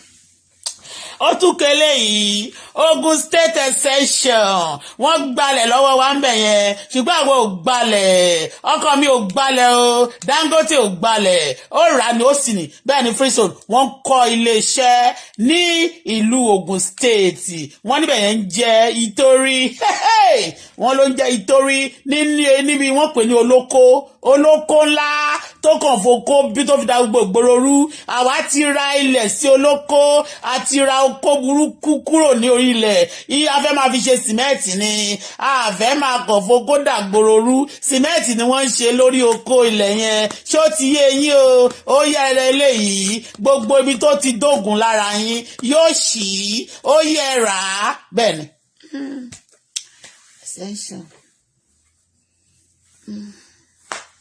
Good morning, a kò ń gbẹ o ẹ̀mí wa ṣìkà o Ọlọ́run á gbàdúrà wa.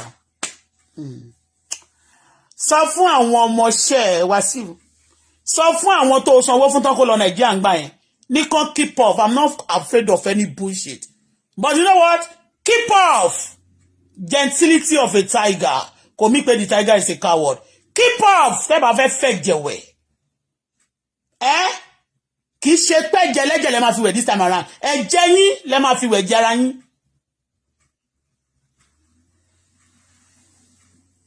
Oh shit, wicked souls. Apààyàn Ọlọ́run bínú sí yín. Apààyàn wọn lè tún ra stop yìí náà kẹ́ fi ṣí àyà yín. Àyà burúkú tẹ̀ ń gbé kí tẹ́ kọ́ńkọ́ burúkú síbẹ̀. Aláyà dúdú ẹ lè rí ìjọba Ọlọ́run wọ̀ gbogbo ẹ̀yin tí àyà yín dúdú bóyá ẹ mọ̀ ẹni àwòwọ́n ṣe ẹ lè fi lè ṣí àyà yín o ẹ lè fi ṣí àyà yín. Aláyà dúdú bí apààyàn aláyà dúdú ni ẹ.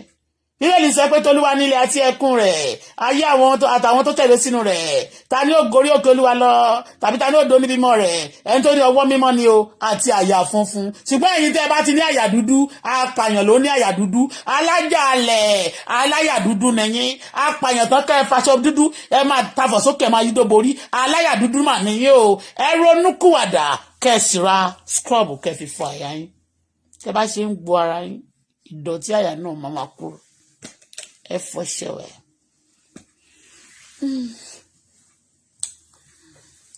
Ó ní ta ní ògbórí òkè Olúwa lọ tàbí ta ní òdo ní mímọ́ rẹ̀ ẹni tó ní ọwọ́ mímọ́ ni àti àyà funfun ẹni tí ò gbé ọkàn rẹ̀ sókè sí asán tí ò sì ń purọ́ òtítọ́ la gbé dání àgbérọ́ lọ́wọ́ ń bí àpín camouflage bẹ́ẹ̀ ni o à ń purọ́ mọ́yàn ṣùgbọ́n àwọn tó bá ń ṣe tó tẹ́ pé tàbá tó àṣírí wọn a máa ló purọ́ mọ́ wa ni o ó purọ́ mọ́ wa ni o ṣé wọ́n purọ́ mọ́ yín ni ẹ tún lọ challenge Lara Adébóyè o bẹ́ẹ̀ ni o ẹ dóorí kò pẹ́ kò jìnnà ọkọ ẹ̀ kú kí ló tẹ́ máa dóyàwó níyàwó tẹ́ máa tó fẹ́ kọ́kọ́ ẹ̀ kú ẹ lọ sí mi ẹ̀dọ̀ ẹ ronúkúwàdà ìjọba ọ̀run ti kù sílẹ̀ dè fún yín. èmi kọ́ mo sọ èmi kọ́ ló sọ èmi kọ́ ló sọ èmi kọ́ ló sọ Lara Adeboye ló sọ èmi kọ́ ló sọ pé Wàsíù ló pa Adébóyè o Lara Adeboye ló sọ Lara Adeboye ló sọ èmi Ṣadé kọ́ ló sọ èmi Bọ́lá kọ́ ló sọ pé Wàsíù ló pa Adébóyè o. Just imagine all things that I think keep sínú fún ẹ. Ìwọ ló máa lọ kiri, wá máa ṣe bí kútakútè, wá máa lọ kiri. Bí egbére ẹlẹ́ni wá máa lọ kiri. Wá máa fọwọ́ síkùn. Ìwọ kan wọṣọ kó rán ikú ẹ tó dàbí gbá pito. Ọmọ mélòó ló gbé síkùn? Ṣé ó bímọ rí ni? Àwa lóyún, a dẹ̀ ti bímọ. Àlàbí báyìí ni àwọn obìnrin tó máa gbé sórí mídíà yẹn. Àárọ̀ mọ́ o. Àárọ̀ mọ́. Àárọ̀ mọ́. Àárọ̀ mọ́. Àwa bímọ ni. Àwọn dókítà tó gbẹ̀bí wa mọ̀. Àbí àkọ́bí wa sí Kaduna. A sì bí ẹlẹ́ẹ̀kejì sí General Hospital ní Èkó ní Ẹ̀pẹ́. Aláìdí wa báyìí ni la fi bí ọmọ. Inú wa sì la gbọ́mọ náà sí fún oṣù 9. Wọ́n sì tún ṣe laparoscopy fún wa ká tó bímọ. So tá bá níkùn tí kùn wa ò bá smooth bíi ti àwọn tó ti lọ yọ gbogbo ọ̀rọ̀ abẹ kúrò. Bẹ́ẹ̀ ni o, follow come ni mò ń lò. Follow come. Follow come, my chick na follow come, oh, my body na follow come, apa na follow come, everything na follow come, ẹ̀yin na follow come, oh, gbogbo ẹ̀ na follow come, follow come, follow come. I am blessed. My husband too is blessed. Wàsíù, keep off. Ṣó ara tó bá fẹ́ kí n dàgẹ́ bí, má dàgẹ́. Tó ó dà pé tó bá ti bẹ̀rẹ̀ tó ní drag yẹn àmàgbé ó máa fẹ́ kó máa drag náà stop looking for my job èmi ò purọ́ mọ́ ẹ ọ̀rọ̀ tó bá ṣe la máa sọ no shame go and faṣọ bojú lọ faṣọ bojú ẹ lọ faṣọ bojú kẹ́ kóranù lọ ṣe dandan ni ẹ máa jalè tó ẹ máa ṣe máa ń tọ́ba tó fi ti ń ṣe wọ̀n ní ṣe ta ló fẹ́ fi ti ń ṣe àbáyé yín ò ní dá ni. Abẹ́ ìṣirè ni àbí màláìka ń sinmi ni màláìka you dey crazy ni àbí you dey crazy ni. This is my mama say she is abusing elderly people so jù mí lọ ni Wàsíù ó ti tọrọ yes or no lọ́wọ́ mi tí bàbá 80 years tó bá ti tọrọ yes or no lọ́wọ́ mi tó wá tún tọrọ tó wá tún bẹ̀rẹ̀ sí í ṣe yamayama máa wọ ni o mi ọkọ mi ń sìn olówó tó bá fẹ́ gbogbo àwọn staff obìnrin tó wà nílé iṣẹ́ gan ó lè fẹ́ ṣùgbọ́n kò fẹ́ Wàsíù tó bá ti mú tẹ̀ fẹ́ béèrè nǹkan kan lọ́wọ́ ẹ̀ tó bá jẹ́wọ́ ló tiẹ̀ ló bí Dangote yẹn gan gbogbo obìnrin Nàìjíríà ló máa fẹ́ tán wàá tún fẹ́ ti abroad sí wàá fẹ́ gbogbo obìnrin Africa ló máa fẹ́ torí pé the richest in Africa ni wọ́n ti ẹ̀ pè wọ́n báyìí ó jẹ́ agbọ́ràn ó kàn máa pariwo kiri ló máa kílẹ̀ ní ariwo ní wàá gbé ọ̀fun pẹ́pẹ́yẹ wàá gbé sórí mic wàá gbé ẹnu ẹ wàá ojú ẹ dúdú wàá máa ní nǹkan tó da ìwọ tó bàjẹ́ láwùjọ nǹkan tó da wàhálà ní ìwọ ló fẹ́ jẹ kí ló who be you sef keep off sórí tí n bá fẹ́ jáde pẹ̀lú evidence máa jáde fún ẹ tí n bá dákẹ́ when I'm quiet anything I want to do you want to frustrate it tí bá gbé ńgbà tí mo gbé Tinubu sókè ẹ máa ní kò dá tí bá gbé lè ẹ máa ní kò dá ìgbà tí mo gbé Dino sókè ńjọ́ sí ẹni apààyàn ni lẹ máa send sí mi bẹ́ẹ̀ ni lẹ máa send mo ní voice notes tí bá gbé lè sókè nígbà yẹn ìgbà tí mo gbé bàbá mo ti gbé in fact ta ni mo ti gbé sókè Nàìjíríà yẹn gbogbo pátá lẹ ní kò dá ẹ̀yin tẹ̀dẹ̀ ń gbéyàn tẹ̀ ní kò dá yẹn ẹ̀yin ṣẹ̀ dá ni ẹ keep off àwọn tó bá ń ṣiṣẹ́ fún yín tó ń bá yín ṣiṣẹ́ mo mọ̀ pé bẹ́ẹ̀ ṣe pọ̀ tó nìyà mọ̀ pé ẹ pọ̀ torí ẹ̀ náà lẹ ṣe máa ń ṣòfò so but àwọn innocent àwọn ọ̀dẹ̀ àwọn dọ̀dọ̀ àwọn dìdìrín wọn yẹn tó yẹ pé tó ń bá lò wọ́n tó wọ́n tó máa pa wọ́n ẹni tó máa ní wọ́n fẹ́ràn tó yẹ pé kò lè wá Nàìjíríà wọ́n máa pè yẹn lé wọ́n máa ṣe àwọn ta ni local beach yẹn ta ni local champion yín yẹn à ń sọ nípa dignity and decency we are dignity here we are decency wọ́n máa sọ pé kì í ṣe terrorist kí ni iṣẹ́ wo ni terrorist máa ṣe bẹ́ẹ̀ ń pààyàn ni but terrorist yìí ń gbé gbòòrò tó bá yàsẹ̀ wọ́n purọ́ mọ́ wọn ni ẹmọ èèyàn tẹ́ ti pàtẹ́ ẹ̀dẹ̀ wà ní gbòòrò ayé kò ń ṣe pé fi mọ́tò l'accident kì í ṣe pé mọ́tò ló pa wọ́n. ilẹ̀ wọ̀nyí nígbà yẹn tó máa sọ pé wọ́n wà nínú igbó ẹ̀yin kọ́ lẹ kọ́kọ́ bẹ àwọn ará Niger tí ó wá sígbà yẹn àbí gbogbo ìlú míì tí ẹ̀mọ̀lú tán ti wá ẹ̀yin kọ́ lẹ ní kó máa bá yín gbẹ́ ìwò kiri àbẹ́yìn lẹ ń gbẹ́ ìwò yẹn tẹ́ máa kọ́kọ́ sọ ọ́la yín di dágbólu kì í ṣàwọn lọ kó wá tó ń dágbólu ìgbà tẹ́ ẹ ṣe tán tẹ́ rò pé ti lò wọ́n tán ẹ wá lẹ fẹ́ wọ́n fẹ́ lọ wọn ò fẹ́ lọ mọ́ ẹ má ṣe ẹ jẹ́ kó sì lọ fún mi ẹ ṣọ́ra yín o because ọ̀rọ̀ mi gbà kan ṣubú ni tó bá ti gbà one blow ní kó lọ kú dànù ó ti yé àbóhun Adébóyè Lara Adébóyè kọ́ ni mo sọ yẹn òun kọ́ ni mo play yẹn bọ́dẹ̀ bẹ́ẹ̀ ṣe rán wá kó wá pè mí bẹ́ẹ̀ náà ló wọ́n pariwo lórí ibẹ̀ yẹn lélẹ́yìn kan eléyìn yàmàyàmà kan máa sọ pé apọkọjáyé àwọn tí ò dẹ̀ pọkọjáyé ọkùnrin ò dúró lọ́wọ́ wọn àwọn tí ọkọ wọn ò kú gan ọkọ wọn ń fi gírin Ọlọ́run ò ní jẹ́ kọkùnrin wà lọ́wọ́ mi káyé ẹ̀ dídàkudà mo fẹ́ bèrè question kan lọ́wọ́ yín ní tí mo ṣe lọ́bẹ̀rẹ̀ lọ́wọ́ in-law mi father in-law lọ́bẹ̀rẹ̀ lọ́wọ́ mother in-law wípé ṣé mo fún wọn mọ́tò gbogbo tí mo ṣe fún wọn bóyá wọ́n ṣe bẹ́ẹ̀ fún àwọn ará ilé mi gbogbo ẹnikẹ́ni tí bá pàdé láyé àti pásọ̀ o àti pásọ̀ o àti àfá o àti àfá o tó bá ti jẹ́yàn tó bá ti wà lọ́wọ́ mi tí mo ní máa sọ sí ìsáyé wọn ni máa mẹ́sàn pé wọ́n wà happy àwọn obìnrin wọ̀nyí tẹ́ ń pọ́n lẹ́yìn mélòó lọkùnrin tó wọ́wọ́ wọn tán tó ayé ẹ̀ ṣe wọ́n bá yé ọkùnrin jẹ́ ni aláyé ó bàjẹ́ tó máa ń bá yé obìnrin náà jẹ́ ẹjọ́ máa múra yín méjì wọ́n múra wọn ní méjì bíi mẹ́ta wọ́n máa bá ayé àwọn èèyàn jẹ́ káàkiri wọ́n máa pa àwọn ọmọ ọlọ́mọ wọ́n máa fa àwọn ọmọ ọlọ́mọ ṣe tutù o ohun tí ò dáa kò dáa ẹ yé ṣe bẹ́ẹ̀ mọ́ o ẹ̀yin ìka ènìyàn o ẹ lọ wá ṣẹ́kún ṣẹ́yìn o tí orin ò bá gbẹ̀yìn àti ewé títà ẹ lọ máa tewé dú ẹ lọ máa tata sí i kò sí nǹkan tẹ́ ẹ lè ṣe sí i ẹ lọ máa ta yẹ̀pẹ̀ gan. Ó ti yé yín go and ask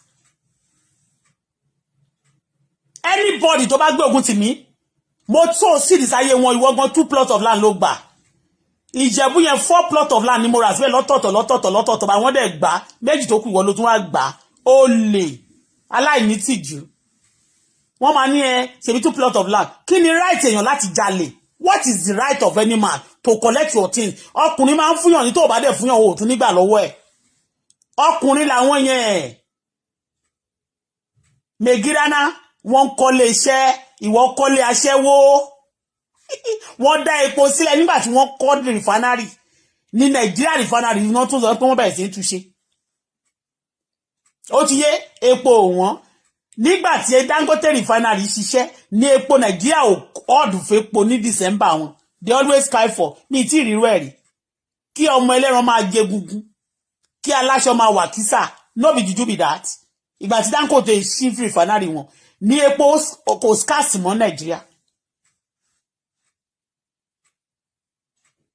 ó kọ́lé epo ẹ̀yin kọ́lé ijó àti ilé òṣì ẹ kọ́lé aṣẹ́wó ẹ kọ́ àjálẹ̀ ẹ kọ́ ibi tó ti ń bẹ́ orí èèyàn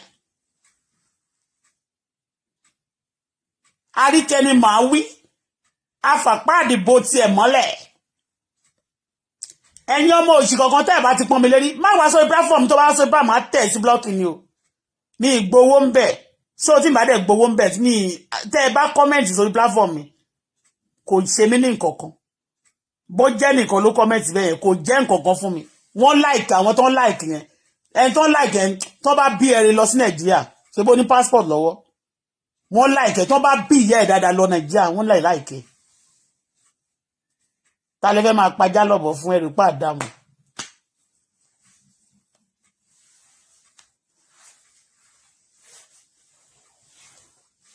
epo nísìn tán ni wọ́n suspend the production for some time ẹ máa rí bí nǹkan tí ṣe máa skyrocket tó máa tún wọ́n lọ sókè ṣe bá láìmúre ní ẹni tó bá ti ń ṣe dáadáa fún ilẹ̀ máa rí bí ọ̀tá èyí tó bá ti ń ṣèkà fún ilẹ̀ máa pàtẹ́wọ́ fún on serious elements èyí tó bá ń ba ayé yín jẹ́ tó ń pa yín sáyé ìyẹn lọ̀rẹ́ yín ẹni tó bá ṣe dáadáa fún yín láwùjọ òun lẹ máa fẹ́ pa èmi èèyàn rẹ̀ lèmi jẹ́ mo máa pẹ́ láyé bá ní máa pẹ́ ìwọ ló ní pẹ́ ìwọ lọ́lọ́run máa bá mi tètè pa nípakúpa ìpa ìsín àti ìpa ẹlẹ́yà ìwọ lọ́lọ́run máa gbẹ̀mí lẹ́nu ẹ̀ tó bá lóòní fẹ́ orí mi kò sí nǹkan tẹ́ ẹ ṣe mo ní mo ti gbọ́ wáyé tí máa ṣe kọ́ndú ni.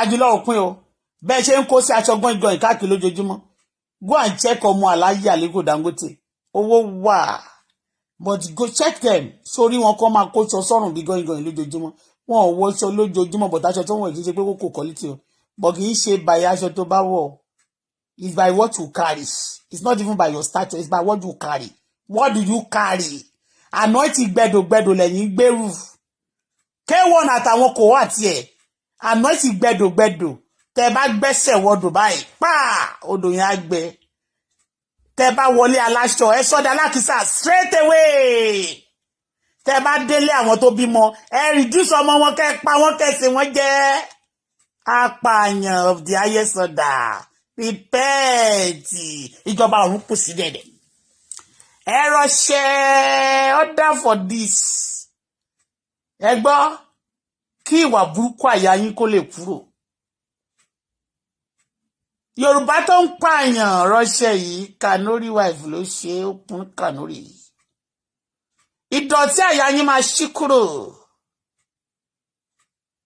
ẹ yé pariwo kiri gbèrò kẹyẹ mt bá rẹ̀ tẹkọ̀ wọn máa dún worowóró káàkiri òun níwájú òun lẹ́yìn òun lọ́tún òun ló sì tẹ́ bá dé Canada bá ń kí lágbájá nǹkan tó kí gbogbo àwọn tó ní kàn kí ẹ̀ náà gbogbo bí olè tó ń kàn jalè rọ́bìrì wọ́n ti fraud kíkẹ́ kọ́ máa ná ẹ̀yin lẹ bá ní dí ìwà burúkú ìwà bàjẹ́ ẹ̀yin lẹ plant àwọn èèyàn fraudster káàkiri àgbáyé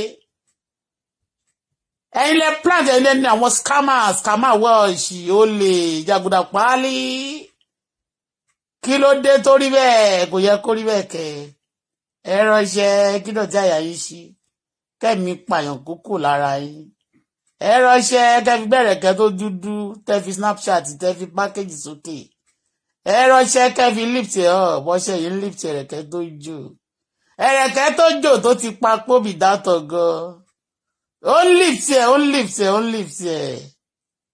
ọṣẹ ìyàwó Kanori ló ṣe bẹ́ẹ̀ ni a fún Kanori kì í ṣe Karo White o báwọn Kano ṣe transparent lélẹ̀ oníṣòwò ni wọn kì í pààyàn Kano people tó bá rí wọn káwọ́ sókè fún wọn Kano tó bá wà ní house of assembly rep àbíbọn ni wọ́n wà yẹn náà bírú àwọn kí lorúkọ wọn yẹn ẹ káwọ́ sókè fún Kano tẹ́ bá ti rí o wọ́n transparent wọn kì í pààyàn Kano na good place tó bá lọ sí Kano ń pààyàn tó bá lọ ra Guinea wọ́n máa kó Guinea fẹ́ ni wọ́n ní tẹ́ bá ti padà wá wọ́n ní sọ̀rọ̀ àlà just go and sell it bring money they trust people kí ló dé tí Yorùbá ò ṣe trust Wàsíù Àyìndé wọ́n ló ń pààyàn wọ́n lòun ló pa Adébóyè o ìyàwó Adébóyè ló sọ o yìí ṣèmi ló sọ o ẹ má kó tì mí o don't take it personal just buy soap Guinea brocade Kano ni wọ́n ti ń tà náà tí wọ́n kọ́ kó wọlé ẹ lọ sí ọjà ní ẹ bá rí góòlù bẹ́ẹ̀ ni olówó ni wọ́n ń ṣòwò ni oníṣòwò ni wọ́n Dangote ò ta màlúù rí epo ló ń ta sìmẹ́ǹtì ṣúgà ráìsì fertilizer tẹ́ bá ti rí tó bá gbé pé òun ló produce fertilizer lọ́lọ́ndà ni bẹ́ẹ̀ ni ìyẹn bó ṣe jẹ́ lónìí o Wàsíù Àyìndé ó máa ń da tó bá ti rí èèyàn tó bá ti sọ̀rọ̀ fún èèyàn kan tó bá ti pé tó bá ti ṣòbá ń ṣàgbà ìkà agbọ́jọ́ ẹnìkan dá àgbà òṣìkà ni látọ̀dún ti fẹ́ pọ́dún méjì tí ọmọbìnrin ti wá tó ti púrò ìkíní ìfún mi ọdún kan plus yẹn pàtí mú bá dínkù ní ọdún kan plus ṣé mo play ẹ̀ jáde torí pé mi kì í ṣàgbà òṣìkà ni ẹnu ìyá tó máa ṣe mí kí gbogbo ọ̀rọ̀ tá a bá gbọ́ la máa sọ lẹ́sẹ̀kẹsẹ̀ ló yẹ kí n jáde kí n sọ pé ẹ wá gbọ́ nǹkan tí Lara sọ ẹ wá gbọ́ nǹkan tó sọ ṣé mo sọ bẹ́ẹ̀ ní sọ bẹ́ẹ̀ torí bẹ́ẹ̀ àgbà òṣìkà ní ẹ̀ agbọ́mọ wa dọ́dọ̀ ẹ̀ níjọ́ náà lọ́hùn onímàjẹ́ àbáyé obìnrin jẹ́ tó gbó tó bá dáwọ́ lé o máa bá yí ẹ̀ jẹ́ ní ayé mi ò ṣe é bàjẹ́ o wà láìtàláì gbogbo ẹ̀yin tẹ̀ ṣèkà fún mi ayé yín ti bàjẹ́ ẹ̀ tí mọ̀ ni you cannot suffer me and deal with me kó o sọ pé o fẹ́ fìyà jẹ mí gbé tó bá ń dẹ́ṣẹ̀ tẹ́lẹ̀ ọlọ́run máa tún gbogbo ẹ̀ṣẹ̀ ẹ̀ síta gbangba ẹ̀sìn ẹ̀ máa dé tọ́lọ̀ máa ṣẹ́gun fún atúpadà gbógun dìde sínú ayé ẹ̀ ni so torí bẹ́ẹ̀ mi yìí ṣe burúkú fún yàn ìyẹn bó ṣe tẹ́ tó bá jẹ́ kó o ṣe dáadáa báyìí sẹ́yìn ṣé màá tún wá play ohun Lara Adeboye ìgbà tí Lara dẹ̀ rí pé mi fún un fèsì mi ẹ̀ láti gbà yẹn kò ṣe pè mí mọ́ ní tó fẹ́ sọ náà ló sọ yẹn but wọ́n ti rí pé mi géèmù yẹn mi ò gbà wọlé kó wọlé dáadáa kí ìyẹn lè máa pe apẹkọjáyé ọkọ yín dà àwọn ọkọ yín tó ti kú sáyé àwọn tọkọ ọkọ yín dà ẹ lọ bèrè kó sọkùnrin tó wọwọ́ mi táyé ò ní dà